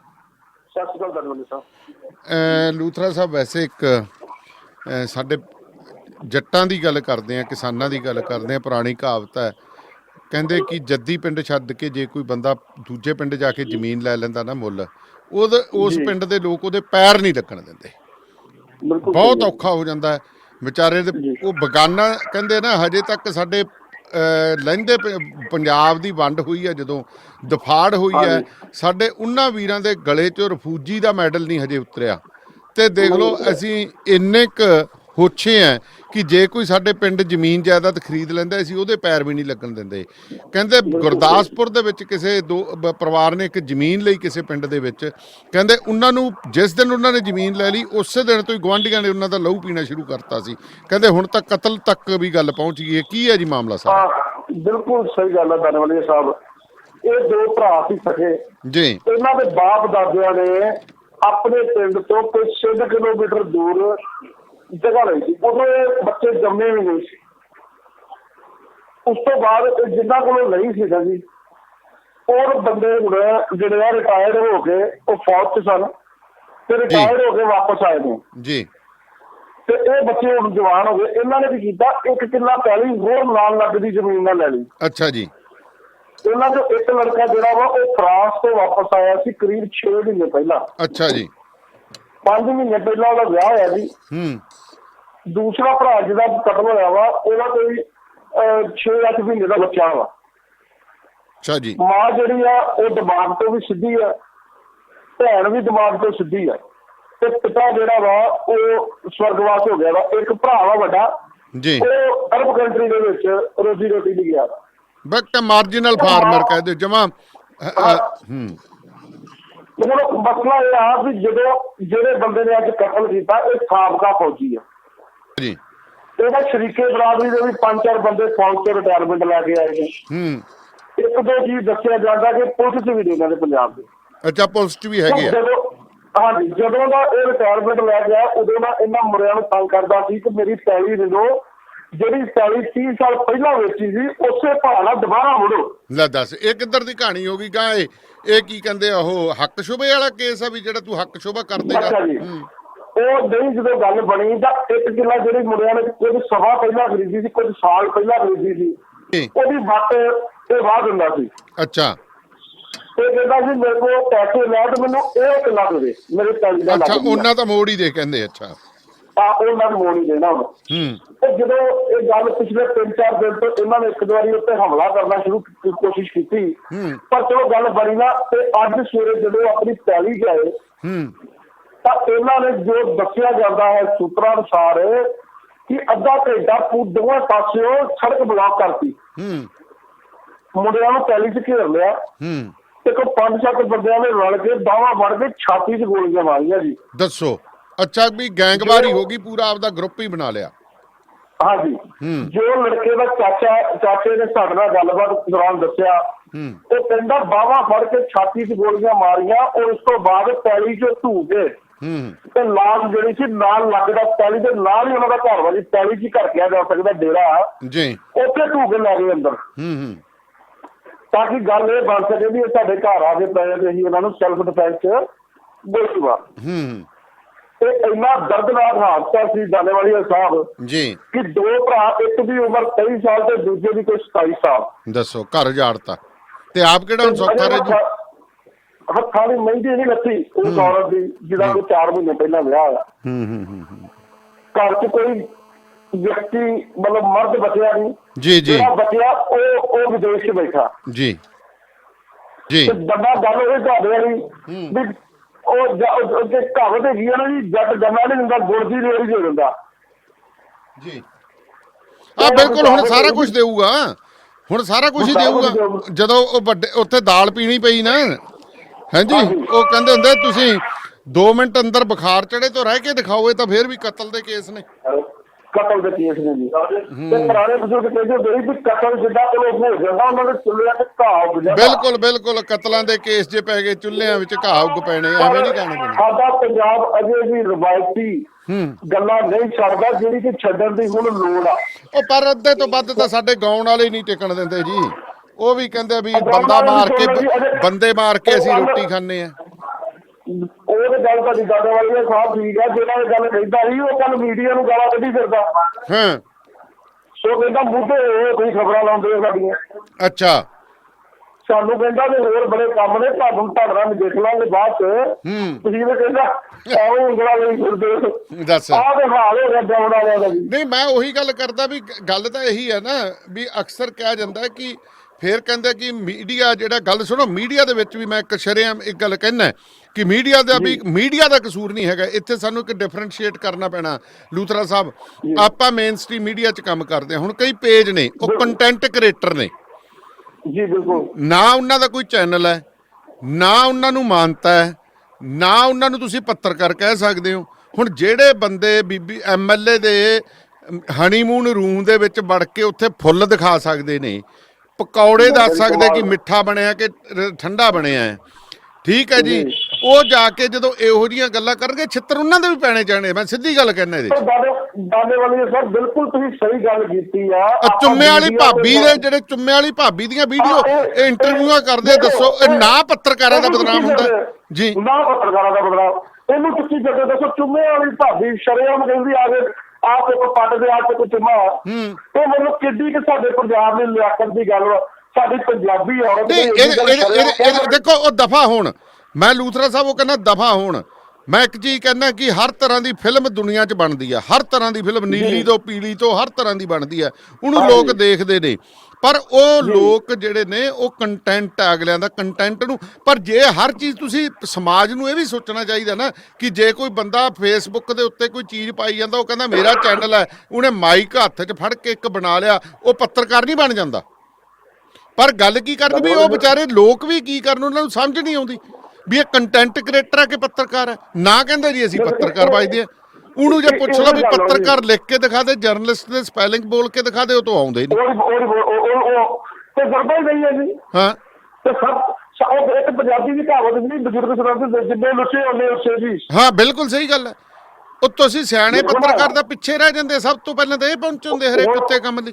ਦੇਖੋ ਕੋਈ ਵੱਡੀ ਪ੍ਰੈਸ ਕਾਨਫਰੰਸ ਕਰ ਲਓ, ਜਿਹੜੇ ਬੰਦੇ ਕੋਲ ਚੰਗਾ ਅਦਾਰਾ ਜਾਂ ਜਿਹਦੇ ਕੋਲ ਚੰਗਾ ਤਜਰਬਾ ਨਾ ਜੀ, ਉਹ ਵੱਖਰਾ ਕਾਪੀ ਪੈਨਸ਼ਨ ਲੈ ਕੇ ਤੇ ਨੁੱਕਰ 'ਚ ਬੈਠਾ ਹੁੰਦਾ। ਤੇ ਇਹ ਜਿਹੜੇ ਜਰਨਲਿਜ਼ਮ ਵਾਲੇ ਸਭ ਤੋਂ ਅੱਗੇ, ਇਹ ਯੈਲੋਇਜ਼ਮ ਵਾਲੇ, ਸਹੀ ਗੱਲ ਹੈ, ਯੈਲੋਇਜ਼ਮ ਵਾਲੇ ਆ, ਜਰਨਲਿਜ਼ਮ ਵਾਲੇ ਨਹੀਂ, ਇਹ ਯੈਲੋਇਜ਼ਮ ਵਾਲੇ ਆ। ਐਂਡ ਹੈਰਾਨੀ ਦੀ ਗੱਲ ਹੈ ਸਭ ਤੋਂ ਵੱਧ, ਦੇਖੋ ਮੈਂ ਇੱਕ ਚੀਜ਼ ਕਹਿਣਾ ਕਿ ਪ੍ਰਸ਼ਾਸਨ, ਪੁਲਿਸ ਵੀ ਇਹਨਾਂ ਨੂੰ ਵੱਧ ਤੋਂ ਵੱਧ ਪ੍ਰਮੋਟ ਕਰਦੀ ਹੈ। ਦੇਖੋ ਗਵਰਨਮੈਂਟ ਨਹੀਂ ਰੋਕਦੀ ਜੀ, ਗਵਰਨਮੈਂਟ ਸਵੇਰੇ YouTube ਬੈਨ ਕਰਾਵੇ। ਹਾਂ, ਵੀ ਜਿਹੜਾ ਆਥੋਰਾਈਜ਼ਡ ਨਹੀਂ ਆ, ਰੈਕੋਗਨਾਈਜ਼ਡ ਨਹੀਂ ਆ, ਜਿਹਦੇ ਕੋਲ UNI ਨੰਬਰ ਨਹੀਂ ਆ, ਉਹ ਬੰਦਾ ਕੋਈ ਵੀ ਖਬਰ ਛਾਇਆ ਨਹੀਂ ਕਰ ਸਕਦਾ। ਉਹ ਪਰ ਆਪਣੇ ਲੂਥਰਾ ਸਾਹਿਬ ਰੌਲਾ ਤਾਂ ਆਹੀ ਹੈ ਨਾ, ਕਈ ਆ ਤਾਂ ਖਬਰਾਂ ਹੀ ਨਹੀਂ ਹੈਗੀਆਂ। ਕਈ ਗੱਲਾਂ ਵੀ ਤੁਸੀਂ ਚੁੰਮੇ ਵਾਲੀ ਭਾਬੀ ਦੀ ਇੰਟਰਵਿਊ ਕਰ ਰਹੇ, ਖਬਰ ਥੋੜਾ। ਇੱਕ ਗੱਲ ਦੱਸੋ, ਖਬਰ ਥੋੜੀ। ਜੇ ਤੁਸੀਂ ਇੱਕ ਕਿਸੇ ਦੀ MLA ਦਾ ਵਿਆਹ ਦਿਖਾ ਰਹੇ ਹੋ, ਖਬਰ ਥੋੜਾ। ਸਾਨੂੰ ਤਾਂ ਦੁੱਖ ਤਾਂ ਇਹੀ ਹੋ ਗਿਆ ਕਿ ਖਬਰ ਦੇ ਵਿੱਚ ਫਰਕ ਦੱਸਣਾ ਸਾਡੇ ਪੱਤਰਕਾਰਾਂ ਲਈ ਮੁਸ਼ਕਲ ਹੋ ਗਿਆ। ਬਹੁਤ ਮੁਸ਼ਕਿਲ ਹੋ ਗਿਆ ਜੀ, ਮੁਸ਼ਕਿਲ ਨਹੀਂ ਬਹੁਤ ਮੁਸ਼ਕਿਲ ਹੋ ਗਿਆ ਦਾਨੇਵਾਲੀਆ ਸਾਹਿਬ। ਅੱਜ ਜਦੋਂ ਫੀਲਡ 'ਚ ਨਿਕਲੀ ਦਾ ਨਾ ਜੀ ਤੇ ਅਸੀਂ ਅਜੇ ਖਬਰ ਕਰਕੇ ਐਡੀਟਿੰਗ ਵੀ ਨਹੀਂ ਕਰਦੇ ਤੇ ਨਾਲ ਖੱਬੇ ਪਾਸੇ ਬੈਠੇ ਬੰਦੇ ਨੇ ਜਿਹੜਾ ਸਾਹਮਣੇ ਪ੍ਰੈਸ ਕਾਨਫਰੰਸ ਕਰ ਰਿਹਾ ਹੁੰਦਾ ਉਹਦੇ ਮੋਬਾਈਲ ਤੇ ਲਿੰਕ ਵੀ ਸੈਂਡ ਕਰ ਦਿੱਤਾ ਹੁੰਦਾ ਵਾ। ਅੱਜ ਕੱਲ ਇਹ ਬੜਾ ਰਿਵਾਜ ਤੁਰ ਪਿਆ ਜੀ। ਬਿਲਕੁਲ। ਪਹਿਲਾਂ ਅਸੀਂ ਖਬਰ ਕਰਦੇ ਸੀ ਜਦੋਂ ਤੁਹਾਡਾ ਸਮਾਂ ਵੀ ਅਸੀਂ ਤੁਹਾਡੇ ਨਾਲ ਕੰਮ ਕੀਤਾ, ਤੁਹਾਨੂੰ ਅਸਿਸਟ ਕੀਤਾ ਵਾ ਦਾਨੇਵਾਲੀਆ ਸਾਹਿਬ ਜੀ ਜੀ। ਤੇ ਲੋਕਾਂ ਨੂੰ ਜਦੋਂ ਲੋਕਾਂ ਦੀ ਖਬਰ ਭੇਜੀ ਸੀ ਨਾ ਜੀ ਤੇ ਦੂਜੇ ਦਿਨ ਜਾ ਕੇ ਖਬਰ ਲੱਗਣੀ ਤੇ ਲੋਕਾਂ ਨੇ ਇੰਤਜ਼ਾਰ ਕਰਨਾ ਵੀ ਅੱਜ ਸਾਡੀ ਟੀਵੀ ਤੇ ਖਬਰ ਆਉਣੀ ਹੈ। ਨਾਲੇ ਧੰਨਵਾਦ ਕਰਦੇ ਸੀ। ਹੁਣ ਸਮਝ ਗਿਆ ਵੀ ਬਦਲ। ਤੁਸੀਂ ਅੱਜ ਮੰਨ ਲਓ ਸਵੇਰੇ ਕੋਈ ਵੀ ਇੰਟਰਵਿਊ ਟ੍ਰਾਇਲ ਤੁਸੀਂ ਇੰਟਰਵਿਊ ਕਰੋ ਕਿਸੇ ਦੀ ਜੀ, ਖਾਸ ਕਰਕੇ ਪ੍ਰੈਸ ਕਾਨਫਰੰਸ ਦੇ ਵਿੱਚ ਜਾਂ ਕਿਸੇ ਮੰਤਰੀ ਐਮਐਲਏ ਦੀ, ਅਜੇ ਉਸ ਤੋਂ ਬਾਅਦ ਤੁਸੀਂ ਰਿਫਰੈਸ਼ਮੈਂਟ ਲਈ ਚਾਹ ਪਾਣੀ ਦਾ ਸੇਵਨ ਹੀ ਕਰਦੇ ਹੋਗੇ ਤੇ ਲਿੰਕ ਬਣ ਕੇ ਐਮਐਲਏ ਦੇ ਜਿਹੜੇ ਬੰਦੇ ਨੇ ਪ੍ਰੈਸ ਕਾਨਫਰੰਸ ਕੀਤੀ ਆ ਜੀ ਉਹਦੇ ਫੋਨ ਤੇ ਲਿੰਕ ਆ ਜਾਣਗੇ ਔਰ ਬੜੀ ਟੌਰ ਨਾਲ ਕਹਿਣਗੇ ਅਸੀਂ ਦੇਖ ਲਓ ਖਬਰ ਚੱਲ ਗਈ ਜੇ। ਦੱਸੋ ਉਹ ਬੜੀ ਕਹਾਂ ਤੁਸੀਂ BBC ਲੰਡਨ ਤੇ ਚਲਾਤੀ ਨਾ, ਕੀ ਕਰਾਂ ਜੀ। ਆਹ ਹਾਲ ਦਾਨੇਵਾਲੀਆ ਸਾਹਿਬ ਉਹ ਗੱਲ ਤੁਹਾਡੇ ਵਾਲੀ ਵੀ ਅਸੀਂ ਤੇ ਆਪਣਾ ਮਾਈਕ ਤੇ ਲੀਡ ਲੱਭੀ ਕਰਕੇ ਨਾ ਤੇ ਦੂਰ ਬਹਿ ਜੀ ਕੋਈ ਵੀ ਕਰ ਲੈਂਦੇ ਗੱਲ। ਕਰ ਲਓ ਜਿਹੜਾ ਕੁਝ ਕਰਨਾ। ਧੰਨਵਾਦ ਤੁਹਾਡਾ, ਮਿਹਰਬਾਨੀ। ਹੁਣ ਗਾਲਾਂ ਸਾਨੂੰ ਪੈਂਦੀਆਂ ਕਰਦਾ ਕੋਈ ਹੈ। ਮਿਹਰਬਾਨੀ ਜੀ ਲੂਥਰਾ ਸਾਹਿਬ, ਧੰਨਵਾਦ। ਧੰਨਵਾਦ। ਤੇ ਹੁਣ ਫਿਰੋਜ਼ਪੁਰ ਵੱਲ ਰੁਕ ਕਰਦੇ ਆ ਜੀ। ਗੁਰਦਰਸ਼ਨ ਸੰਧੂ ਮੇਰੇ ਨਾਲ ਨੇ। ਗੁਰਦਰਸ਼ਨ ਜੀ ਸਤਿ ਸ੍ਰੀ ਅਕਾਲ। ਸਤਿ ਸ਼੍ਰੀ ਅਕਾਲ ਦਾਨੇਵਾਲੇ ਸਰ। ਗੁਰਦਰਸ਼ਨ ਜੀ, ਕਰੋਨਾ ਦੀ ਕੀ ਸਥਿਤੀ ਹੈ ਜੀ? ਕਰੋਨਾ ਪਹਿਲਾਂ ਤਾਂ ਜਿਹੜਾ ਫਿਰੋਜ਼ਪੁਰ ਸਹੀ ਹੋ ਗਿਆ ਸੀ ਕਿਉਂਕਿ ਇੱਕ ਹੀ ਮਰੀਜ਼ ਸੀ ਮੁਲਾਜ਼ਮ ਜਿਹੜਾ ਸਭ ਤੋਂ ਪਹਿਲਾਂ ਆਇਆ। ਉਸ ਤੋਂ ਬਾਅਦ ਚਲੋ ਜਿਹੜੇ ਨੰਦੇੜ ਸਾਹਿਬ ਤੋਂ ਆਏ ਸੀਗੇ ਸੰਗਤ ਆਈ ਸੀ ਜਾਂ ਰਾਜਸਥਾਨ ਵਗੈਰਾ ਤੋਂ ਹੋਰਨਾਂ ਸਟੇਟਾਂ ਤੋਂ, ਉਹਨਾਂ ਕਰਕੇ ਗਿਣਤੀ ਵੱਧ ਗਈ। ਉਸ ਤੋਂ ਬਾਅਦ ਫਿਰ ਬਿਲਕੁਲ ਸ਼ਾਂਤ ਹੋ ਗਿਆ। ਪਰ ਉਸ ਤੋਂ ਬਾਅਦ ਜਿਹੜਾ ਹੁਣ ਹੈਗਾ ਦਿੱਲੀ ਤੋਂ ਤੇ ਚੰਡੀਗੜ੍ਹ ਤੋਂ ਇੱਕ ਦੋ ਮਰੀਜ਼ ਜਿਹੜੇ ਉੱਥੋਂ ਕਰੋਨਾ ਯਾਨੀ ਲੈ ਕੇ ਆ ਗਏ, ਉਹ ਮਰੀਜ਼ ਬਣੇ ਆ ਹੁਣ। ਯਾਨੀ ਟੋਟਲ 5 ਨੇ। ਇੱਕ ਮੱਲਾਂ ਵਾਲਾ ਕਸਬਾ ਹੈਗਾ, ਉੱਥੋਂ ਦਾ ਇੱਕ 33 ਸਾਲਾ ਨੌਜਵਾਨ ਆ। ਇੱਕ ਸੂਦਾ ਪਿੰਡ ਹੈ ਮਖੂ ਦੇ ਨਾਲ ਸੂਦਾ, ਉੱਥੋਂ ਦਾ ਇੱਕ ਨੌਜਵਾਨ ਪੰਜਾਬ ਪੁਲਿਸ ਦਾ ਹੈ, ਸ਼ਾਇਦ ਦੀ ਡਿਊਟੀ ਜਲੰਧਰ ਹੈ। ਇਹਦੀ ਰਿਪੋਰਟ ਜਿਹੜੀ ਪੋਜ਼ਿਟਿਵ ਆਈ ਹੈ। ਤੇ ਇੱਕ ਜਿਹੜੇ ਸਾਡੇ ਫਿਰੋਜ਼ਪੁਰ ਰੇਲਵੇ ਡਿਵੀਜ਼ਨ ਜਿਹੜੀ ਆਪਣੀ ਆ, ਉਹਦੇ ਸੀਨੀਅਰ ਅਧਿਕਾਰੀ ਸੀਗੇ DME ਰਾਜ ਕੁਮਾਰ, ਉਹਨਾਂ ਦੀ ਡੈਥ ਹੋ ਗਈ ਆ ਲੁਧਿਆਣੇ ਜੀ। ਹਾਂਜੀ, ਇਹ 11 ਜੂਨ ਨੂੰ ਯਾਨੀ ਇਹਨਾਂ ਦੀ ਸਿਹਤ ਖਰਾਬ ਹੋਈ ਸੀ ਤੇ ਉਸ ਤੋਂ ਬਾਅਦ ਫਿਰ ਇਹਨਾਂ ਨੂੰ ਘਰੇ ਹੀ ਇਹਨਾਂ ਦੇ ਕਰ ਦਿੱਤਾ ਸੀਗਾ। ਉਸ ਤੋਂ ਬਾਅਦ ਫਿਰ ਇਹਨਾਂ ਨੂੰ ਜਿਹੜਾ ਉੱਥੇ ਲੁਧਿਆਣਾ ਦੇ ਹਸਪਤਾਲ ਜਿਹੜਾ ਹੈਗਾ DMC ਉਹਦੇ ਵਿੱਚ ਭੇਜ ਦਿੱਤਾ ਸੀ। ਪਰ ਉਹਨਾਂ ਦੀ ਜਿਹੜੀ ਅੱਜ ਡੈਥ ਹੋ ਗਈ ਹੈ। ਸੀਨੀਅਰ ਅਧਿਕਾਰੀ ਸੀ ਰੇਲਵੇ ਵਿਭਾਗ ਦੇ ਫਿਰੋਜ਼ਪੁਰ ਡਿਵੀਜ਼ਨ ਦੇ ਜੀ। ਬਾਕੀ ਸਥਿਤੀ ਜਿਹੜੀ ਹੈਗੀ ਆ ਓਵਰਆਲ ਠੀਕ ਹੈ। ਕੁਝ ਰਿਪੋਰਟਾਂ ਹੋਈਆਂ ਸੀ ਫਿਰੋਜ਼ਪੁਰ ਸ਼ਹਿਰ ਦੇ ਵਿੱਚ, ਇੱਕ ਬਾਬਾ ਰਾਮ ਲਾਲ ਨਗਰ ਆ, ਉੱਥੋਂ ਇੱਕ ਉਹ ਵੀ ਲੜਕਾ ਚੰਡੀਗੜ੍ਹ ਤੋਂ ਜਿਹੜਾ ਉਹ ਲਾਗ ਲੈ ਕੇ ਆਇਆ ਸੀ ਕਰੋਨਾ ਦੀ। ਪਰ ਉਹਨਾਂ ਦੀਆਂ ਪਰਿਵਾਰ ਦੀਆਂ ਤੇ ਦੂਸਰੇ ਸਾਰੀਆਂ ਰਿਪੋਰਟਾਂ ਨੈਗੇਟਿਵ ਹੋ ਗਈਆਂ। ਇੱਕ ਸੁੱਖ ਦੀ ਖਬਰ ਹੈਗੀ ਆ। ਦੂਜਾ ਜਿਹੜਾ ਹੈਗਾ ਉਹ DC ਫਿਰੋਜ਼ਪੁਰ ਨੂੰ ਨਹੀਂ ਮਿਲਦਾ ਕੋਈ, ਪਤਾ ਨਹੀਂ ਬਾਰਡਰ ਕਰਕੇ ਸਾਡੇ ਇੱਧਰ ਨੂੰ ਅਫਸਰ ਮੂੰਹ ਹੀ ਨਹੀਂ ਕਰਦੇ। ਅੱਛਾ, ਕੋਈ ਵੀ ਵਿਭਾਗ ਲੈ ਲਓ, ਕੋਈ ਵੀ ਵਿਭਾਗ ਦਾਨੇਵਾਲੀਆ ਸਾਹਿਬ ਲੈ ਲਓ, ਬੰਦੇ ਅਫਸਰ ਬਹੁਤੇ ਜਿਹੜੇ ਆ ਉਹ ਵੱਡੇ ਸ਼ਹਿਰਾਂ ਤੋਂ ਆਉਂਦੇ ਆ, ਚੰਡੀਗੜ੍ਹ ਵਰਗਿਆਂ ਤੋਂ ਜਾਂ ਲੁਧਿਆਣਾ, ਅੰਮ੍ਰਿਤਸਰ, ਇੱਧਰਲੇ ਜਲੰਧਰ ਵਾਲੇ ਪਾਸਿਓਂ, ਉਹ ਫਿਰੋਜ਼ਪੁਰ ਨੂੰ ਮੂੰਹ ਹੀ ਨਹੀਂ ਕਰਦੇ ਜੀ।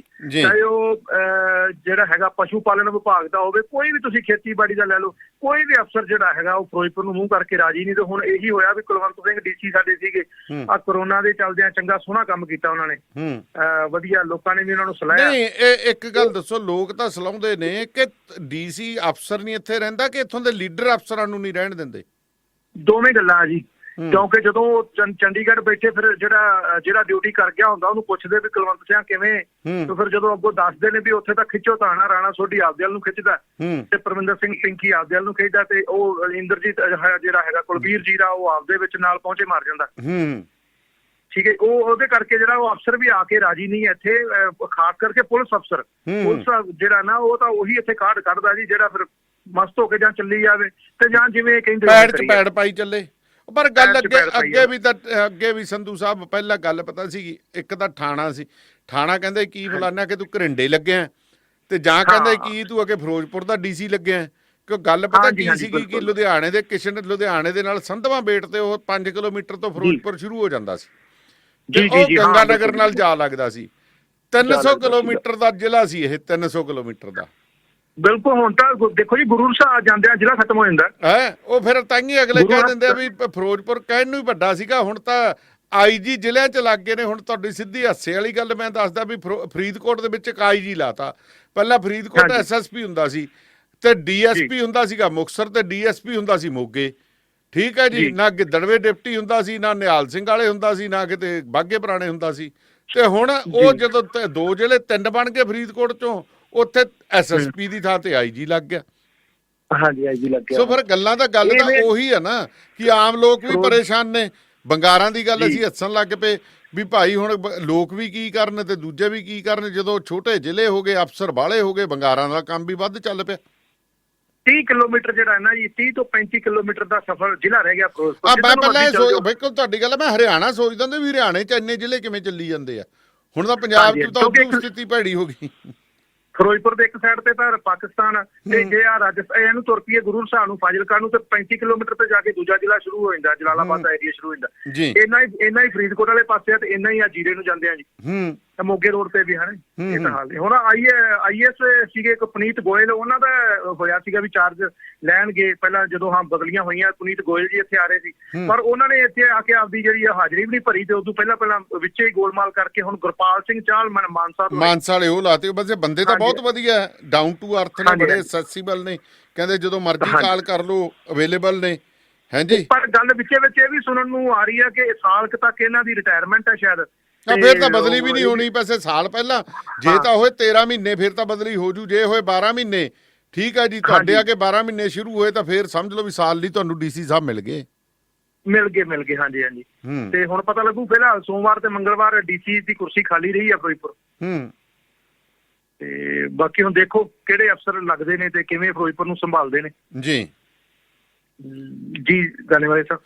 ਬਾਕੀ ਤਾਂ ਝੋਨੇ ਦਾ ਠੀਕ ਆ, ਨਹਿਰਾਂ ਨੂਰਾਂ 'ਚ ਪਾਣੀ ਆ ਗਿਆ, ਕਿਸਾਨਾਂ ਨੂੰ ਥੋੜਾ ਜਿਹਾ ਸੁੱਖ ਦਾ ਸਾਹ ਮਿਲਿਆ ਸੀ। ਬਾਕੀ ਲੇਬਰ ਤੋਂ ਪਰੇਸ਼ਾਨੀ ਹੈਗੀ, ਅਜੇ ਵੀ ਹੈਗੀ ਆ ਲੋਕਾਂ ਨੂੰ, ਜਿਨ੍ਹਾਂ ਨੇ ਤਾਂ ਲੇਬਰ ਕਬਜ਼ੇ 'ਚ ਕਰ ਲਈ ਸੀਗੀ ਆਪਦੇ ਦਾਣਾ ਪੱਕਾ ਦੇ ਕੇ, ਤੂੜੀ ਦੇ ਕੇ, ਉਹਨਾਂ ਦੇ ਤਾਂ ਚਲੋ ਚੱਲ ਗਿਆ ਕੰਮ। ਪਰ ਜਿਹੜੇ ਮਾਤੜ ਲੋਕ ਸੀਗੇ ਉਹਨਾਂ ਨੂੰ ਵਿਚਾਰਿਆਂ ਦੇ ਜਿਹਨੇ 2-2 2.5 4-4 ਕਿੱਲੇ ਪੈਲੀ, ਉਹਨਾਂ ਨੂੰ ਅਜੇ ਵੀ ਜਿਹੜੀ ਉਹ ਲੇਬਰ ਨਹੀਂ ਲੱਭਦੀ ਪਈ, ਕਿਉਂਕਿ ਉਹ ਵੱਡੇ ਜਿਹੜੇ ਹੈਗੇ ਮਗਰਮੱਛ ਉਹਨਾਂ ਨੇ ਸਾਂਭੀ ਹੋਈ ਆ, ਉਹ ਆਪਦਾ ਸਾਰਾ ਲਵਾ ਕੇ ਫੇਰ ਹੀ ਗਾਂ ਤੋਰਨਗੇ। ਆਹ ਗੱਲ ਹੈ ਜੀ, ਜਿਨ੍ਹਾਂ ਨੇ ਫਿਰ ਪੈਸੇ ਵੀ ਲਾਏ ਆ ਜੀ, ਬੱਸਾਂ ਵਾਲਿਆਂ ਨੂੰ ਦਿੱਤੇ ਆ, ਤੁਸੀਂ ਵੀ ਸਿਆਣੇ ਹੋ, ਅਗਲਾ ਫਿਰ ਕਿਵੇਂ ਛੱਡੂਗਾ ਹੈ ਹਾਰ। ਮੈਂ ਤਾਂ ਦੇਖੋ ਇੱਕ ਚੀਜ਼ ਆ, ਆਪਾਂ ਦੇਖੋ ਮੈਂ ਗੱਲ ਕਰਨਾ, ਇਹਨੂੰ ਮੈਂ ਮਜ਼ਾਕ 'ਚ ਨਹੀਂ ਲੈਂਦਾ ਸੰਧੂ ਸਾਹਿਬ। ਦੇਖੋ ਸਾਡੇ ਮਜ਼ਦੂਰ ਜਿਹੜੇ ਨੇ, ਦੇਖੋ ਮਜ਼ਦੂਰ ਤੁਹਾਨੂੰ ਕਮਾਈ ਕਰਕੇ ਦਿੰਦੇ ਨੇ। ਜਿਹੜੀਆਂ ਕਾਰਪੋਰੇਟਾਂ ਨੇ ਆਪਣੇ ਕਰਿੰਦਿਆਂ ਨੂੰ ਸੰਭਾਲਿਆ ਜਾਂ ਜਿਹੜੇ ਦੇਸ਼ਾਂ ਨੇ ਮਜ਼ਦੂਰਾਂ ਨੂੰ ਸੰਭਾਲਿਆ, ਉਹਨਾਂ ਨੇ ਤਰੱਕੀ ਕੀਤੀ ਹੈ।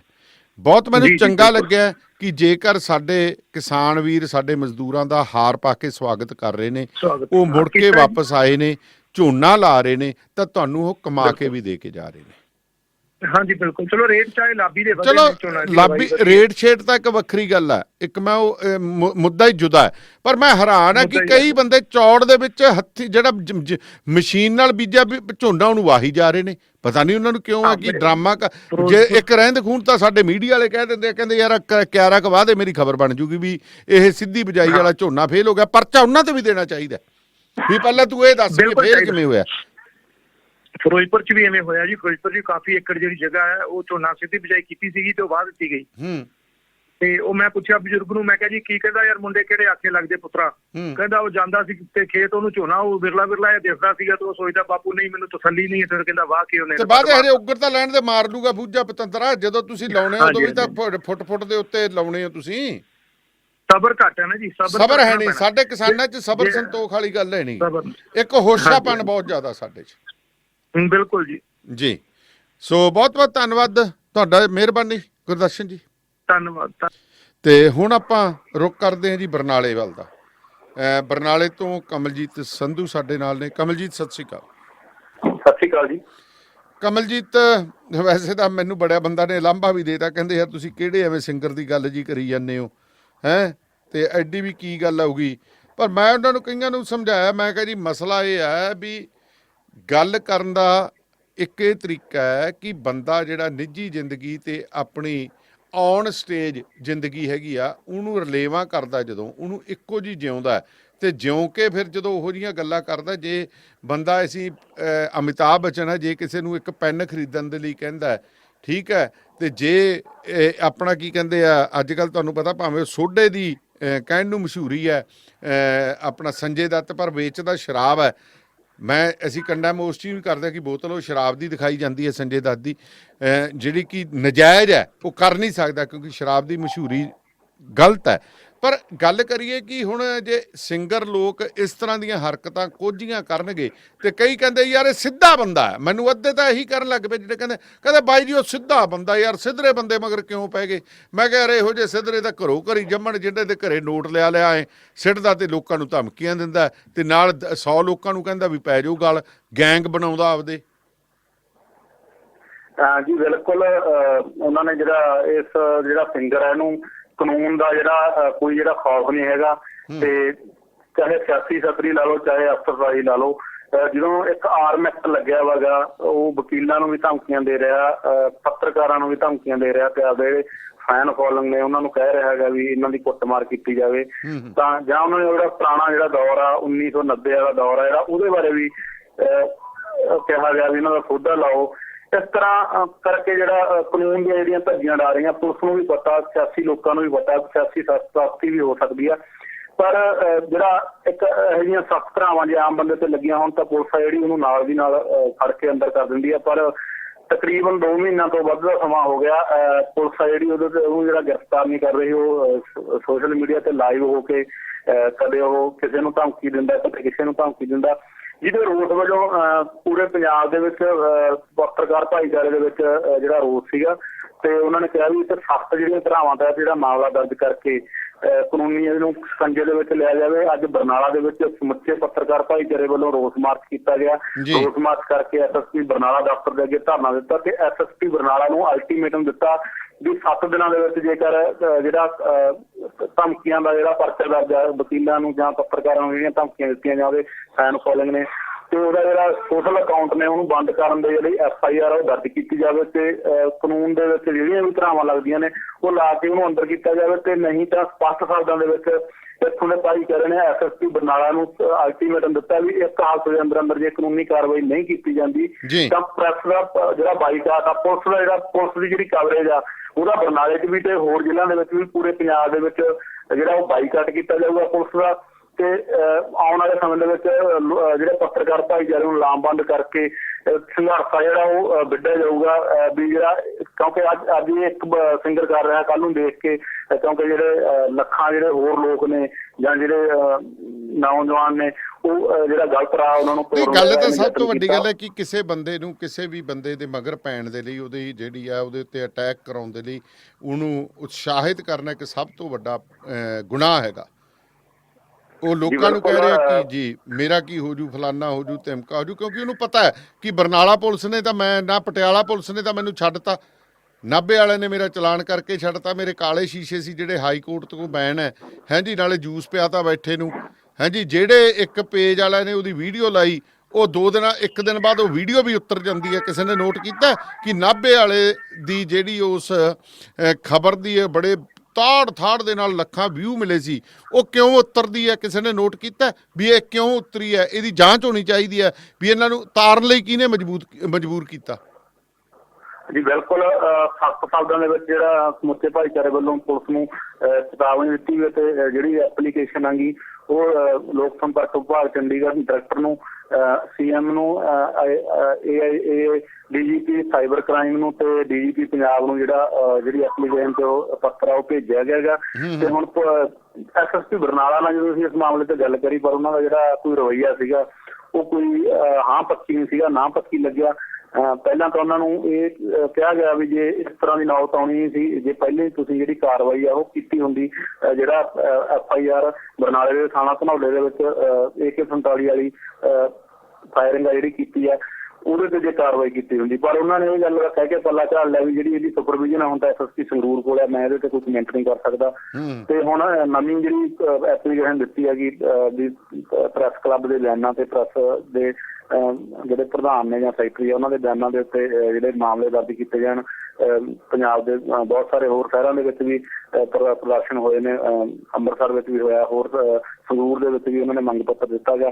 ਪਰ ਹੁਣ ਦੇਖਣਾ ਇਹ ਹੋ ਗਿਆ ਵੀ ਜਿਹੜੀ ਪੁਲਿਸ ਆ ਉਹਦੇ ਨਾਲ ਜਿਹੜੀ ਸਿਆਸੀ ਸਰਪ੍ਰਸਤੀ ਜਾਂ ਜਿਹੜੀ ਅਫਸਰਸ਼ਾਹੀ ਦੀ ਜਾਰੀ ਆ ਉਹ ਨਿਭਾਉਂਦੀ ਆ ਜਾਂ ਜਿਹੜਾ ਮੰਗ ਪੱਤਰ ਦਿੱਤਾ ਜਿਹੜਾ ਭਾਈਚਾਰੇ ਦੀਆਂ ਭਾਵਨਾਵਾਂ ਵੀ ਤਲਵਾੜ ਹੋਇਆ ਤੇ ਇੱਕ ਤਰ੍ਹਾਂ ਦੀ ਜਿਹੜੀ ਧਮਕੀ ਦਿੱਤੀ ਆ ਉਹਦੇ ਤੇ ਹੁਣ ਜਿਹੜੀ ਕਾਰਵਾਈ ਆਉਣ ਵਾਲੇ ਦਿਨਾਂ 'ਚ ਹੁੰਦੀ ਆ। ਜੇ ਨਹੀਂ ਹੁੰਦੀ ਤਾਂ ਜਿਹੜਾ ਸੰਘਰਸ਼ ਹੈਗਾ ਉਹ ਪੱਤਰਕਾਰ ਭਾਈਚਾਰੇ ਵੱਲੋਂ ਕਿਹਾ ਗਿਆ ਵੀ ਉਹਨੂੰ ਤੇਜ਼ ਕੀਤਾ ਜਾਵੇਗਾ। ਜੀ, ਕੁਝ ਹੋਰ ਕੋਈ ਖਾਸ ਮਜ਼ਦੂਰਾਂ ਨੂੰ ਲੈ ਕੇ, ਝੋਨੇ ਨੂੰ ਲੈ ਕੇ, ਜਿਵੇਂ ਹੁਣ ਆਪਣਾ ਗੁਰਦਰਸ਼ਨ ਦੱਸ ਕੇ ਗਿਆ ਕਿ ਕਈ ਬੰਦੇ ਐਵੇਂ ਹੀ ਵਾਹੀ ਜਾਂਦੇ ਨੇ, ਖੜਾ ਝੋਨਾ ਵੀ ਲੇਬਰ ਆ ਗਈ ਚੱਲ ਵਾਹ ਦਿਓ ਇਹਨੂੰ। ਜੀ ਇਸ ਤਰ੍ਹਾਂ ਦਾ ਹੋਇਆਗਾ ਸਾਡੇ ਵੀ ਇੱਕਾ ਦੁੱਕਾ ਥਾਵਾਂ ਤੇ ਲੋਕਾਂ ਨੂੰ ਇਹ ਲੱਗ ਰਿਹਾ ਹੈਗਾ ਵੀ ਇਹ ਝੋਨੇ ਦਾ ਜੀ ਝਾੜ ਘੱਟ ਨਿਕਲੂਗਾ, ਕਿਉਂਕਿ ਝੋਨਾ ਜਿਹੜਾ ਖੇਤੀਬਾੜੀ ਵਿਭਾਗ ਦੇ ਜਿਹੜੇ ਸਾਡੇ ਇੱਥੋਂ ਦੇ ਡਾਕਟਰ ਬਲਦੇਵ ਸਿੰਘ ਮੁੱਖ ਖੇਤੀਬਾੜੀ ਅਫਸਰ ਨੇ ਉਹ ਰੋਜ਼ਾਨਾ ਜਿਹੜੇ ਖੇਤਾਂ ਦੇ ਵਿੱਚ ਜਾਂਦੇ ਨੇ, ਫੀਲਡ ਦੇ ਵਿੱਚ ਬਹੁਤ ਜ਼ਿਆਦਾ ਰਹਿੰਦੇ ਨੇ ਤੇ ਉਹ ਲੋਕਾਂ ਨੂੰ ਪ੍ਰੇਰਿਤ ਕਰ ਰਹੇ ਨੇ ਤੇ ਜਾ ਕੇ ਦੇਖਦੇ ਵੀ ਨੇ, ਚੈੱਕ ਕਰਦੇ ਨੇ। ਜਿਹੜਾ ਝੋਨਾ ਗਾ ਅਸੀਂ ਵੀ ਦੇਖਿਆ ਜਾ ਕੇ ਫੀਲਡ ਦੇ ਵਿੱਚ ਜਿਹੜਾ ਸਿੱਧੀ ਬਿਜਾਈ ਵਾਲਾ ਝੋਨਾ ਗਾ ਉਹ ਵਧੀਆ ਖੜਾ ਗਾ, ਠੀਕ ਹੈਗਾ ਤੇ ਪਰ ਵਿੱਚ ਲੋਕਾਂ ਨੂੰ ਇਹ ਵਹਿਮ ਆ ਵੀ ਇਹਦਾ ਝਾੜ ਘੱਟ ਨਿਕਲੂਗਾ ਜੀ ਤੇ ਲੇਬਰ ਆ ਗਈ। ਤੇ ਜੇ ਲੇਬਰ ਦੀ ਗੱਲ ਕਰੀਏ, ਲੇਬਰ ਆ ਜਿਹੜੀ ਪਿੰਡਾਂ ਵਾਲੀ ਲੇਬਰ ਆ ਉਹ 5 ਤੋਂ 6 ਹਜ਼ਾਰ ਰੁਪਇਆ ਜਿਹੜੀ ਪੰਜਾਬੀ ਲੇਬਰ ਆ ਮਜ਼ਦੂਰ ਉਹ 5 ਤੋਂ 6 ਹਜ਼ਾਰ ਜਿਹੜਾ 1 ਏਕੜ ਦਾ ਜਿਹੜਾ ਉਹ ਮੰਗ ਰਹੇ ਨੇ।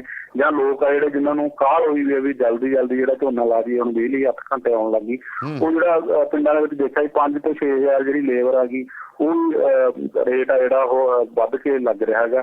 ਜਿਹੜੀ ਬਾਹਰ ਪ੍ਰਵਾਸੀ ਮਜ਼ਦੂਰ ਆ, ਜਿਹੜੀ ਮਜ਼ਦੂਰਾਂ ਦੀ ਲੇਬਰ ਆ ਉਹਦਾ ਰੇਟ ਆ ਉਹ 3500 ਤੋਂ 4000 3200 ਇਹ ਰੇਟ ਚੱਲ ਰਿਹਾ। ਜੇ ਪਿੰਡਾਂ ਦੇ ਵਿੱਚ ਇੱਕ ਤਰ੍ਹਾਂ ਦੀ ਜਿਹੜੀ ਭਾਈਚਾਰਕ ਸਾਂਝ ਆ ਉਹ ਵੀ ਟੁੱਟਣ ਕਿਨਾਰੇ ਆ, ਕਿਉਂਕਿ ਇਹਦੇ ਨਾਲ ਕਿਸੇ ਕੁਛ ਪੰਚਾਇਤਾਂ ਨੇ ਮਤੇ ਵੀ ਪਾਏ ਨੇ ਵੀ ਇਦੋਂ ਵੱਧ ਨਹੀਂ ਦੇਣਾ, ਪਰ ਲੋਕ ਫਿਰ ਵੀ ਜਿਹੜਾ ਕਾਹਲੀ ਦੇ ਵਿੱਚ ਵੀ ਮੈਂ ਪਹਿਲਾਂ ਲਾਉਣਾ, ਉਸ ਚੱਕਰ ਦੇ ਵਿੱਚ ਜਿਹੜਾ ਲੇਬਰ ਨੂੰ ਵੱਧ ਪੈਸੇ ਦੇ ਕੇ ਵੀ ਝੋਨਾ ਜਿਹੜਾ ਉਹ ਲਵਾ ਰਹੇ ਨੇ। ਜੀ ਜੀ, ਮਿਹਰਬਾਨੀ ਜੀ, ਤੁਹਾਡੇ ਸ਼ੁਕਰੀਆ। ਤੇ ਹੁਣ ਬਠਿੰਡੇ ਦਾ ਰੁਖ ਕਰਦੇ ਹੋਏ ਆਪਾਂ ਗੱਲ ਕਰਦੇ ਹਾਂ ਅਮਨਦੀਪ ਗੋਸਲ ਨਾਲ। ਅਮਨਦੀਪ ਜੀ, ਸਿੱਧੂ ਵਾਲੇ ਦੀ ਚੱਕ 'ਚ ਆਏ ਨੇ, ਇੱਕ ਨੂੰ ਪੱਤਰਕਾਰ ਨੂੰ ਧਮਕੀ ਦਿੱਤੀ ਸੀ, ਉਹਦਾ ਕੀ ਬਣਿਆ? ਉਹ ਤਾਂ ਅਪਡੇਟ ਦਿਓ ਕੋਈ। ਉਹਦੇ 'ਚ ਸੀਗਾ ਜੀ ਦਾਨਿਆਲ ਸਾਹਿਬ ਬੰਦਾ ਅਰੈਸਟ ਕਰ ਲਿਆ ਸੀਗਾ ਤੇ ਅੱਜ ਜਿਹੜਾ ਹੈਗਾ ਉਹਨੂੰ ਜਿਹੜਾ ਅਦਾਲਤ 'ਚ ਪੇਸ਼ ਕੀਤਾ ਗਿਆ। ਅਦਾਲਤ ਤੋਂ ਪਹਿਲਾਂ ਜਿਹੜਾ ਹੈਗਾ ਉਹਦਾ ਕਰੋਨਾ ਟੈਸਟ ਲੈ ਗਿਆ, ਉਸ ਤੋਂ ਬਾਅਦ ਉਹਨੂੰ ਜੇਲ੍ਹ ਭੇਜਿਆ ਜਾਵੇਗਾ। ਪਰ ਉਸਦੇ ਪਰਿਵਾਰਕ ਮੈਂਬਰਾਂ ਵੱਲੋਂ ਲਗਾਤਾਰ ਜਿਹੜਾ ਮੀਡੀਆ ਨਾਲ ਸੰਪਰਕ ਸਾਧਿਆ ਜਾ ਰਿਹਾ, ਕਦੇ ਕਿਸੇ ਨੂੰ ਜਿਹੜਾ ਹੈਗਾ ਮਾਫੀ ਦੀ ਗੱਲ ਕੀਤੀ ਜਾ ਰਹੀ ਹੈ ਵੀ ਸਾਡੇ ਬੱਚੇ ਤੋਂ ਗਲਤੀ ਹੋ ਗਈ ਤੇ ਵੀ ਜੋ ਹੋ ਗਿਆ ਅਸੀਂ ਮਾਫੀ ਮੰਗਣ ਨੂੰ ਤਿਆਰ ਆ, ਵੀ ਤੁਸੀਂ ਪੁਲਿਸ ਕਾਰਵਾਈ ਨਾ ਕਰੋ। ਫਿਲਹਾਲ ਜਿਹੜਾ ਹੈਗਾ ਉਹਦਾ ਕਰੋਨਾ ਟੈਸਟ ਕਰਵਾਇਆ ਗਿਆ ਤੇ ਜਲਦ ਉਹਨੂੰ ਜਿਹੜਾ ਹੈਗਾ ਜੇਲ੍ਹ ਭੇਜਿਆ ਜਾਵੇਗਾ। ਬਿਲਕੁਲ, ਬੱਚਾ ਥੋੜਾ ਗੱਲ ਚ ਹੁਣ ਤਾਂ ਸਿੱਧੂ ਵਾਲੇ ਨੂੰ ਵੀ ਕਹਿੰਦੇ ਯਾਰ ਭੋਲਾ ਹੈ, ਸਿੱਧਾ ਹੈ, ਤੁਸੀਂ ਐਵੇਂ ਪੱਤਰਕਾਰ ਮਗਰ ਪੈ ਗਏ ਹੈ ਜੀ। ਉਹ ਵੀ ਫੋਟੋਆਂ ਨਹੀਂ ਖਿਚਾਉਂਦਾ ਗਲ ਦੇ ਵਿੱਚ ਕੀ ਕਹਿੰਦੇ ਆ ਪਿਸਤੌਲ ਪਾ ਕੇ ਹੈ। ਤੇ ਹੁਣ ਉਹ ਵੀ ਬੱਚਾ ਬਣ ਗਿਆ, ਜਿਹੜਾ ਮੈਨੇਜਰ ਹਜੇ ਉਹ ਬੱਚਾ ਹੀ ਹੈ, ਫਿਰ ਉਹ ਮੈਨੇਜਰ ਹੀ ਕਾਹਦੀ ਕਰੂਗਾ? ਕਹਿੰਦੇ ਮੈਨੇਜਰ ਆ ਕਿਸੇ ਮੈਰਿਜ ਪੈਲੇਸ ਦਾ ਜਾਂ ਹੋਟਲ ਦਾ। ਹਾਂਜੀ, ਇੱਕ ਨਾਮੀ ਜਿਹੜਾ ਹੈਗਾ ਹੋਟਲ ਹੈ ਜਿੱਥੇ ਉਹ ਮੈਨੇਜਰ ਦਾ ਕੰਮ ਕਰਦਾ। ਉਹਦੇ ਬ੍ਰਦਰ ਵੱਲੋਂ ਲਗਾਤਾਰ ਜਿਹੜਾ ਹੈਗਾ ਉਹ ਰਿਪੋਰਟਰ ਨਾਲ ਵੀ ਸੰਪਰਕ ਕੀਤਾ ਗਿਆ, ਆਲੇ ਦੁਆਲੇ ਰਿਪੋਰਟਰਸ ਨੂੰ ਸਿਫਾਰਿਸ਼ਾਂ ਕਰਵਾਈਆਂ ਗਈਆਂ, ਲੁਧਿਆਣੇ ਤੱਕ ਤੋਂ ਫੋਨ ਆਏ ਨੇ ਵੀ ਜੋ ਹੋ ਗਿਆ ਬੱਚੇ ਤੋਂ ਚਲੋ ਨਾ ਸਮਝੀ ਚ ਹੋ ਗਿਆ, ਵੀ ਤੁਸੀਂ ਇੱਕ ਵਾਰ ਜਿਹੜਾ ਹੈਗਾ ਉਹਨੂੰ ਮਾਫ ਕਰ ਦਿਓ। ਤੇ ਫਿਲਹਾਲ ਜਿਹੜਾ ਹੈਗਾ ਦੇਖੋ ਇਹ ਮਸਲਾ ਇੱਕ ਤਰ੍ਹਾਂ ਨਾਲ ਪੁਲਿਸ ਨੇ ਜਿਹੜਾ ਹੈਗਾ ਉਹਨੂੰ ਜਿਹੜਾ ਆਪਾਂ ਕਹਿ ਦਈਏ 24 ਘੰਟੇ ਤੋਂ ਪਹਿਲਾਂ ਹੀ ਇਹਨੂੰ ਗ੍ਰਿਫਤਾਰ ਕਰਕੇ ਕਿਹੜਾ ਹਵਾਲਾਤ ਦਿਖਾ ਦਿੱਤੀ ਹੈ। ਹੁਣ ਤਾਂ ਰਾਜੀਨਾਮਾ ਤਾਂ ਵੈਸੇ ਹੀ ਨਹੀਂ ਹੋ ਸਕਦਾ ਕਾਨੂੰਨ, ਹੁਣ ਤਾਂ ਹਾਂਜੀ ਕੋਰਟ ਦਾ ਮੈਟਰ, ਹੁਣ ਤਾਂ ਕੋਰਟ ਦਾ ਮੈਟਰ ਹੋ ਗਿਆ ਨਾ, ਸਬ ਜੁਡਿਸ ਹੋ ਗਿਆ। ਹੁਣ ਤਾਂ ਕੋਰਟ ਦੇਖੇ, ਕੋਰਟ ਦਾ ਕੰਮ ਦੇਖੇ। ਪੱਤਰਕਾਰ ਮੁੱਕਰੂ ਤਾਂ ਪੱਤਰਕਾਰ ਤੇ ਪਰਚਾ ਹੋਊ ਵੀ ਮੈਨੂੰ ਧਮਕੀ ਨਹੀਂ ਦਿੱਤੀ। ਇਹ ਹੁਣ ਦੇਖੋ ਕੋਈ ਆਸਮੀ ਰਾਜੀਨਾਮੇ ਵਾਲੀ ਤਾਂ ਗੱਲ ਰਹਿ ਨਹੀਂ ਗਈ, ਹੁਣ ਤਾਂ ਕੋਰਟ ਦਾ ਮੈਟਰ ਰਹੇਗਾ। ਕੋਰਟ ਨੇ ਦੇਖਣਾ ਹੈ, ਉਹਨੇ ਐਵੀਡੈਂਸ ਦੇਖਣੇ ਆ, ਉਹਨੇ ਸਾਰਾ ਕੁਝ ਦੇਖਣਾ। ਉਸ ਤੋਂ ਬਾਅਦ ਜੋ ਬਣਾਊਗਾ ਉਹ ਬਣਦੀ ਜਿਹੜਾ ਜਿਹਨੇ ਜੋ ਕਰਿਆ ਉਹ ਭੁਗਤੂਗਾ। ਜੀ ਗੱਲ ਹੈ। ਅੱਜ ਕੱਲ ਪੁਲਿਸ ਬੜਾ ਚੰਦ ਚੜਾਈ ਜਾਂਦੀ ਹੈ। ਮੈਨੂੰ ਅੰਮ੍ਰਿਤਸਰ ਤੋਂ ਪੱਟੀ ਸਾਹਿਬ ਵੀ ਦੱਸ ਕੇ ਗਏ ਵੀ ਪੁਲਿਸ ਵਾਲੇ ਕਹਿੰਦੇ 84 'ਚ ਇੱਕ ਵਾਰੀ ਉਹਨਾਂ ਨੇ ਬੜੀ ਸੋਹਣੀ ਗੱਲ ਸੁਣਾਈ, ਕਹਿੰਦੇ 84 ਦੇ ਕਰਫਿਊ 'ਚ ਇੱਕ ਥਾਣੇਦਾਰ ਅੰਬ ਚੋਰੀ ਕਰਦਾ ਫੜ ਲਿਆ ਫੌਜ ਦੇ ਕੀ ਕਹਿੰਦੇ ਸੂਬੇਦਾਰ ਨੇ, ਕਹਿੰਦਾ ਵੀ ਅੰਬ ਬੜੇ ਸਵਾਦ ਆ, ਕਹਿੰਦਾ ਹੋਰ ਲਿਆ। ਜਦੋਂ ਹੋਰ ਲੈ ਕੇ ਆਏ ਤੇ ਉਹਨੂੰ ਗਰਮੀ ਦੇ ਵਿੱਚ ਇਸੇ ਜੂਨ ਦੇ ਮਹੀਨੇ 'ਚ ਉਹਨੂੰ ਧੁੱਪੇ ਖੜਾ ਕਰਕੇ ਦੋਵੇਂ ਹੱਥ ਖੜੇ ਕਰਾਤੇ। ਕਹਿੰਦੇ ਬਠਿੰਡੇ ਵੀ ਜਨਾਬ ਹੋਰੀ ਕਿਹੋ ਜਿਹੇ ਟੱਕਰ ਗਏ, ਕਹਿੰਦੇ ਬੜਾ ਕੁਛ ਕਰੀ ਜਾਂਦੇ ਆ। ਜੀ ਬਿਲਕੁਲ, ਐਸਟੀਐਫ ਨੂੰ ਅੱਜ ਵੱਡੀ ਸਫਲਤਾ ਮਿਲੀ ਹੈ। ਦੇਖੋ ਪੰਜਾਬ ਪੁਲਿਸ ਦੀ ਵਰਦੀ ਇੱਕ ਵਾਰ ਫਿਰ ਸਵਾਲਾਂ ਦੇ ਘੇਰੇ 'ਚ ਹੈ। ਮੁਕਤਸਰ ਪੁਲਿਸ ਲਾਈਨ ਤੈਨਾਤ ਇੱਕ ASI 30 ਗ੍ਰਾਮ ਚਿੱਟੇ ਨਾਲ ਫੜਿਆ ਗਿਆ। ਅੱਛਾ ਜੀ। ਤੇ ਬੜੀ ਕਮਾਲ ਦੀ ਗੱਲ ਜਿਹੜੀ DSP ਨੇ ਦੱਸੀ ਹੈਗੀ ਵੀ ਇਹ ਵਿਅਕਤੀ ਬਾਰਡਰ ਏਰੀਆ 'ਚ ਜਾਂਦਾ ਸੀ ਆਪਦੇ ਲਈ ਤੇ ਅੱਗੇ ਆਪਣੇ ਯਾਰਾਂ ਦੋਸਤਾਂ ਲਈ ਚਿੱਟਾ ਲੈ ਕੇ ਆਉਂਦਾ ਸੀਗਾ। ਅੱਛਾ ਜੀ। ਜਦੋਂ ਇਹਨੂੰ ਅਰੈਸਟ ਕੀਤਾ ਗਿਆ, ਜਿਹੜਾ ਹੈਗਾ ਇਹ ਵਰਦੀਧਾਰੀ ਸੀ। ਅਰੈਸਟ ਤੋਂ ਪਹਿਲਾਂ ਜਿਹੜਾ ਹੈਗਾ ਇਹਦੇ ਬਕਾਇਦਾ ਜਿਹੜੇ ਹੈਗਾ DSP ਨੇ ਬਦਨਾਮੀ ਜਿਹੜੀ ਸੀਗੀ ਉਸ ਦੇ ਚੱਲਦੇ ਆ ਸਟਾਰ ਲਾਹੇ ਨੇ ਵੀ ਹੁਣ ਤੁਸੀਂ ਇਹਦੇ ਯੋਗ ਨਹੀਂ ਰਹੇ, ਤੁਸੀਂ ਇੱਕ ਸਮਾਜ ਨੂੰ ਜਿਹੜਾ ਹੈਗਾ ਸੁਰੱਖਿਅਤ ਕਰਨ ਵਾਲੇ ਲੋਕ ਜਦੋਂ ਤੁਸੀਂ ਗੰਦਲਾ ਕਰਦੇ ਹੋ ਤਾਂ ਬਹੁਤ ਮਾੜੀ ਗੱਲ ਹੈ ਜੀ। ਤੇ ਅਰੈਸਟ ਕਰਕੇ ਇਹਦੇ ਖਿਲਾਫ NDPS ਐਕਟ ਤਹਿਤ ਮਾਮਲਾ ਦਰਜ ਕਰ ਲਿਆ। ਤੇ ਬੜੀ ਕਮਾਲ ਦੀ ਗੱਲ ਦੱਸਦੇ ਆ ਵੀ ਜਿੰਨਾ ਕਿ ਇਹਦੀ ਬੈਕਗ੍ਰਾਉਂਡ ਪੁਲਿਸ ਵੱਲੋਂ ਵੈਰੀਫਾਈ ਕੀਤੀ ਗਈ ਹੈ ਜੀ, ਵੀ ਬੜਾ ਸ਼ਾਰਪ ਮਾਈਂਡ ਬੰਦਾ ਸੀ, ਇੰਟੈਲੀਜੈਂਟ ਬੰਦਾ ਸੀ। ਮੁਨਸ਼ੀ ਵਜੋਂ ਇਹ ਬੰਦੇ ਦਾ ਬੜੇ ਚਰਚੇ ਰਹੇ ਨੇ, ਕਲਮ ਦਾ ਬੜਾ ਮਾਹਰ ਦੱਸਿਆ ਜਾਂਦਾ ਸੀਗਾ ਜੀ। ਤੇ ਜਿਹੜਾ ਹੈਗਾ ਚੰਗੇ ਘਰੋਂ ਆਪਾਂ ਕਹਿ ਸਕਦੇ ਹਾਂ 18-20 ਕਿੱਲੇ ਜ਼ਮੀਨ ਦੇ ਵੀ ਇਹਦੇ ਕੋਲੇ। ਲੈ ਦੱਸ, ਹੋਰ ਕੀ ਘਾਟਾ ਸੀ? ਫਿਰ ਤਾਂ ਸ਼ਰਮ ਦਾ ਹੀ ਘਾਟਾ ਸੀ। ਬਿਲਕੁਲ ਜੀ, ਚਿੱਟੇ ਦੀ ਲੱਤ ਨੇ ਜਿਹੜਾ ਹੈਗਾ ਉਹਨੂੰ ਇਸ ਪੱਧਰ ਤੇ ਪਹੁੰਚਾਤਾ ਵੀ ਉਹ ਆਪਦੇ ਲਈ ਤੇ ਆਪਦੇ ਯਾਰਾਂ ਦੋਸਤਾਂ ਲਈ ਇੱਕ ਸਰਕਲ ਦੇ ਇਹ ਜਿਹੇ ਭੈੜੇ। ਉਹ ਨਹੀਂ, ਉਹ ਪੁਰਾਣੇ, ਮੈਂ ਕਹਿੰਦਾ ਨਾ, ਪੁਰਾਣੇ ਬਜ਼ੁਰਗ ਕਹਿੰਦੇ ਹੁੰਦੇ ਜਿਹੜੇ ਫੀਮ ਖਾਂਦੇ ਤਾਂ ਉਹ ਨਾਲ ਦੇ ਨੂੰ ਕਹਿੰਦੇ ਖਾਲਾ ਪੂਰਾ ਖਾਲਾ, ਕਿਉਂ ਅਗਲਾ ਕਹਿੰਦਾ ਸਾਥੀ ਬਣੂਗਾ, ਪੂਰਾ ਖਾਊਗਾ ਕੱਲ ਨੂੰ, ਚੱਲ ਨਾਲ ਤਾਂ ਤੁਰੂਗਾ। ਹੈ ਇਹ ਹੁਣ ਚਿੱਟੇ ਵਾਲਿਆਂ ਦਾ ਵੀ ਹਾਲ ਹੋਊਗਾ, ਚੱਲ ਖਾਲਾ ਕਿਹੜਾ ਮੁਫਤ ਦੇ 2 ਕਸ਼ ਲਵਾਏ, ਪਤਾ ਵੀ ਅਗਲੀ ਵਾਰੀ ਜਾਊਗਾ ਤੇ ਖਰਚਾ ਕਢਾਊਗਾ। ਬਿਲਕੁਲ ਜੀ ਬਿਲਕੁਲ। ਤੇ ਹੁਣ ਜਿਹੜੀ ਇਹ ਗੱਲ ਹੈਗੀ ਫਿਲਹਾਲ ਉਹਨੂੰ ਅੱਜ ਅਦਾਲਤ ਦੇ ਵਿੱਚ ਪੇਸ਼ ਕੀਤਾ ਗਿਆ ਤੇ ਅਦਾਲਤ ਤੋਂ ਬਾਅਦ ਜਿਹੜਾ ਹੈਗਾ ਉਹਨਾਂ ਦਾ ਇਹੋ ਹੀ ਗੱਲ ਵੀ ਜਿਹੜਾ ਨਵਾਂ ਪ੍ਰੋਸੈਸ ਚੱਲਦਾ ਵੀ ਕਰੋਨਾ ਟੈਸਟ ਹੋਣਾ ਹੈ, ਰਿਮਾਂਡ ਦੌਰਾਨ ਜਿਹੜਾ ਹੈਗਾ ਹੋਰ ਵੀ ਕਈ ਤਰ੍ਹਾਂ ਦੇ ਖੁਲਾਸੇ ਹੋਣ ਦੀ ਸੰਭਾਵਨਾ ਹੈ ਜੀ। ਇਹ ਬੜੀ ਵੈਸੇ ਵਾਕਿਆ ਆਪਣੇ ਆਪ ਦੇ ਵਿੱਚ ਬਹੁਤ ਵੱਡੀ ਗੱਲ ਹੈ ਕਿ ਇਹ ਬਾਰਡਰ ਕੰਨੀ ਜਾਂਦਾ ਸੀ, ਪਰ ਕਹਿੰਦੇ ਅਸਲ ਤਾਂ ਚਿੱਟਾ ਇਹ ਵੀ ਦੇਖਣ ਵਾਲਾ ਕਿ ਬਾਰਡਰ ਦੇ ਵਿੱਚ ਚਿੱਟਾ ਕਿੱਥੋਂ ਮੈਨੂੰ ਲੱਗ ਗਿਆ, ਕਿਉਂਕਿ ਜਿਹੜੀਆਂ ਆਪਾਂ ਪਿਛਲੇ ਸਮੇਂ ਦੇ ਵਿੱਚ ਦੇਖਿਆ ਇਹ ਤਾਂ ਲੋਕ ਦਿੱਲੀੋਂ ਲਿਆਉਂਦੇ ਰਹੇ ਨੇ ਚਿੱਟਾ। ਦਿੱਲੀ ਇੱਕ ਚਿੱਟੇ ਦਾ ਸਾਧਨ ਸੀ। ਦੇਖੋ ਜੀ, ਪਹਿਲਾਂ ਜਿਹੜੀ ਰਾਹਦਾਰੀ ਬਣੀ ਹੋਈ ਸੀ ਉਹ ਦਿੱਲੀ ਸੀਗੀ, ਪਰ ਆ ਨਵੇਂ ਖੁਲਾਸੇ ਆ ਵੀ ਅਸੀਂ ਵੀ ਸਵਾਲ ਕੀਤਾ ਸੀ ਮੀਡੀਆ ਵੱਲੋਂ ਵੀ DSP STF ਨੂੰ। ਉਹ ਕਹਿੰਦੇ ਵੀ 2 ਰਾਸਤਿਆਂ ਰਾਹੀਂ ਚਿੱਟਾ ਜਿਹੜਾ ਹੈਗਾ ਪਹੁੰਚ ਰਿਹਾ, ਇੱਕ ਬਾਰਡਰ ਰਾਹੀਂ, ਇੱਕ ਦਿੱਲੀ ਰਾਹੀਂ। ਬਾਰਡਰ ਦੇ ਏਰੀਆ ਦੇ ਵਿੱਚ ਕੁਝ ਪਿੰਡ ਜਿਹੜੇ ਲੱਗਦੇ ਆ, ਨਾਲ ਲੱਗਦੇ, ਉਹਨਾਂ ਏਰੀਆ ਦੇ ਵਿੱਚੋਂ ਤਸਕਰੀ ਹਲੇ ਵੀ ਚਿੱਟੇ ਦੀ ਹੋ ਰਹੀ ਹੈ। ਬੜੀ ਵੱਡੀ ਪੱਧਰ ਤੇ ਨਹੀਂ ਆਪਾਂ ਕਹਿ ਸਕਦੇ ਵੀ ਗ੍ਰਾਮਾਂ ਦੇ ਵਿੱਚ ਜਿਹੜੀ ਹੋ ਰਹੀ ਹੈ ਵੀ ਜਿਹੜੀ ਰਹਿੰਦ ਖੂੰਹਦ ਕਹਿੰਦੇ ਜਿੱਥੋਂ ਤੇਲ ਵਾਲੀ ਰੇਲ ਗੱਡੀ ਲੰਘੇ ਉੱਥੇ ਤੁਪ ਕੇ ਡਿੱਗੀ ਪੈਂਦੇ ਆ। ਬਿਲਕੁਲ। ਤੇ ਜਿਹੜੀ ਗੱਲ ਹੈ ਜੀ, ਉਦੋਂ ਬਾਅਦ ਉਹ ਕਹਿੰਦੇ ਵੀ ਇਹਨਾਂ ਜਿਹੜੇ ਪੁਲਿਸ ਕੋਲੇ ਆਪਦੇ ਸੋਰਸਸ ਹੁੰਦੇ ਨੇ, ਇਹਨਾਂ ਨੂੰ ਪਤਾ ਵੀ ਕਿਹੜਾ ਬੰਦਾ ਕਿੱਥੇ ਕੀ ਕੰਮ ਕਰ ਰਿਹਾ ਤੇ ਉਹ ਸੋਰਸ ਦਾ ਇਹ ਜਿਹੜਾ ASI ਨੇ ਬੜਾ ਲਾਹਾ ਲਿਆ ਕਿਉਂਕਿ ਆਪ ਇਹ ਆਦੀ ਸੀ। ਠੀਕ ਹੈ ਨਾ ਜੀ, ਆਪ ਆਦੀ ਸੀ, ਇਸ ਕਰਕੇ ਇਹਦੇ ਲਗਾਤਾਰ ਸੰਪਰਕ ਬਣੇ ਹੋਏ ਸੀ ਇਹਨਾਂ ਚੀਜ਼ਾਂ ਨਾਲ। ਇਹ ਕੀ ਜਿਹੜੀ ਗੱਲ ਆ ਸਾਹਮਣੇ ਆਈ ਹੈ ਵੀ ਇਹ ਇਹਨਾਂ ਦਾ ਇੱਕ ਸਾਥੀ ਨਾਲ ਜਾਂਦੇ ਸੀ ਰਾਹਦਾਰੀ ਲਈ, ਇਹਨੂੰ ਵਰਤਿਆ ਜਾਂਦਾ ਸੀਗਾ। ਰਾਹਦਾਰੀ ਦੇ ਦੌਰਾਨ ਜਿਹੜਾ ਹੈਗਾ ਇਹ ਜਿਹੜਾ ਹੈਗਾ 15 ਤੋਂ 20 ਮਿੰਟ ਇਹਨੂੰ ਕਿਸੇ ਜਗ੍ਹਾ ਤੇ ਖੜਾ ਦਿੱਤਾ ਜਾਂਦਾ ਸੀਗਾ, ਉਹ ਜਾ ਕੇ ਇਹਦੇ ਸਾਥੀ ਚਿੱਟਾ ਲੈ ਆਉਂਦੇ ਸੀ, ਇਹਨੂੰ ਵਾਪਸ ਬਿਠਾ ਕੇ ਲਿਆਉਂਦੇ ਸੀ। ਅੱਛਾ, ਇਹਨੂੰ ਰਾਹਦਾਰੀ ਦੇ ਵੀ ਇਹ ਥਾਣੇਦਾਰੀ ਦੇ ਸਤਾਰ ਜਿਹੜੇ ਸੀਗੇ ਉਹ ਵਰਤਦੇ ਸੀਗੇ। ਇਹਦਾ ਮਤਲਬ ਫਿਰ ਤਾਂ ਬਹੁਤ ਵੱਡਾ ਕੰਮ ਸੀਗਾ ਇਹਦਾ ਮਤਲਬ। ਬਿਲਕੁਲ ਜੀ ਬਿਲਕੁਲ। ਜੇ 30 ਗ੍ਰਾਮ ਇੱਕ ਬੰਦੇ ਕੋਲੋਂ ਮਿਲ ਗਿਆ, 2 ਸੀਗੇ, ਦੂਜਾ ਗੱਡੀ ਭਜਾ ਕੇ ਲੈ ਗਿਆ, ਬਸ ਫਿਰ ਤਾਂ ਹੈਗਾ ਕੰਮ। ਉਹ ਜਾਣ ਕੇ ਵੀ ਕਈ ਵਾਰੀ ਪੁਲਿਸ ਵਾਲੇ ਆਸੇ ਪਾਸੇ ਕਹਿ ਦਿੰਦੇ ਭਜਾ ਕੇ ਲੈ ਗਿਆ। ਬਿਲਕੁਲ ਜੀ ਬਿਲਕੁਲ। ਜਿਹੜੀ ਹੋਣਾਗੇ 3 ਦਿਨ। ਹਾਂਜੀ। ਤੇ ਹੁਣ ਰਿਮਾਂਡ ਤੇ ਲੈ ਲੈਣਾ ਤੇ ਇਸ ਤੋਂ ਬਾਅਦ ਬੜੇ ਵੱਡੇ ਖੁਲਾਸੇ ਹੋਣੇ ਆਉਂਦੇ ਦਿਨਾਂ 'ਚ। ਚਲੋ, ਕਾਫੀ ਕੁਝ ਸਾਹਮਣੇ ਆਵੇਗਾ। ਕਰੋ ਧੰਨਵਾਦ ਜੀ ਤੁਹਾਡੇ, ਮਿਹਰਬਾਨੀ, ਸ਼ੁਕਰੀਆ, ਧੰਨਵਾਦ। ਸੋ ਪ੍ਰੋਗਰਾਮ ਸ਼ਮਾਦਾਨ ਨੂੰ ਇੱਥੇ ਸਮਾਪਤੀ ਵੱਲ ਮੈਂ ਲੈ ਕੇ ਜਾਂਦਾ। ਤੁਹਾਡੀ ਬਹੁਤ ਮਿਹਰਬਾਨੀ, ਤੁਸੀਂ ਸਾਨੂੰ ਸਮਾਂ ਦਿੰਦੇ ਹੋ, ਰੇਡੀਓ ਪੰਜਾਬ ਟੁਡੇ ਨੂੰ ਸਪੋਰਟ ਕਰਦੇ ਹੋ। ਸੋ ਸਾਰੇ ਵੀਰਾਂ ਨੂੰ ਮੇਰੀ ਗੁਜ਼ਾਰਿਸ਼ ਹੈ ਜੀ, ਜਿੰਨਾ ਤੁਹਾਡੇ ਤੋਂ ਹੋ ਸਕਦਾ ਤਾਂ ਸਾਡੀ ਜ਼ਰੂਰ ਵੱਧ ਤੋਂ ਵੱਧ ਸਪੋਰਟ ਵੀ ਕਰੋ। ਤੇ ਇਹਦੇ ਲਈ ਤੁਸੀਂ radiopunjabtoday.com ਦੇ ਉੱਤੇ ਜਾ ਕੇ ਸਬਸਕ੍ਰਾਈਬ ਵੀ ਕਰ ਸਕਦੇ ਹੋ। ਮਿਹਰਬਾਨੀ, ਸ਼ੁਕਰੀਆ।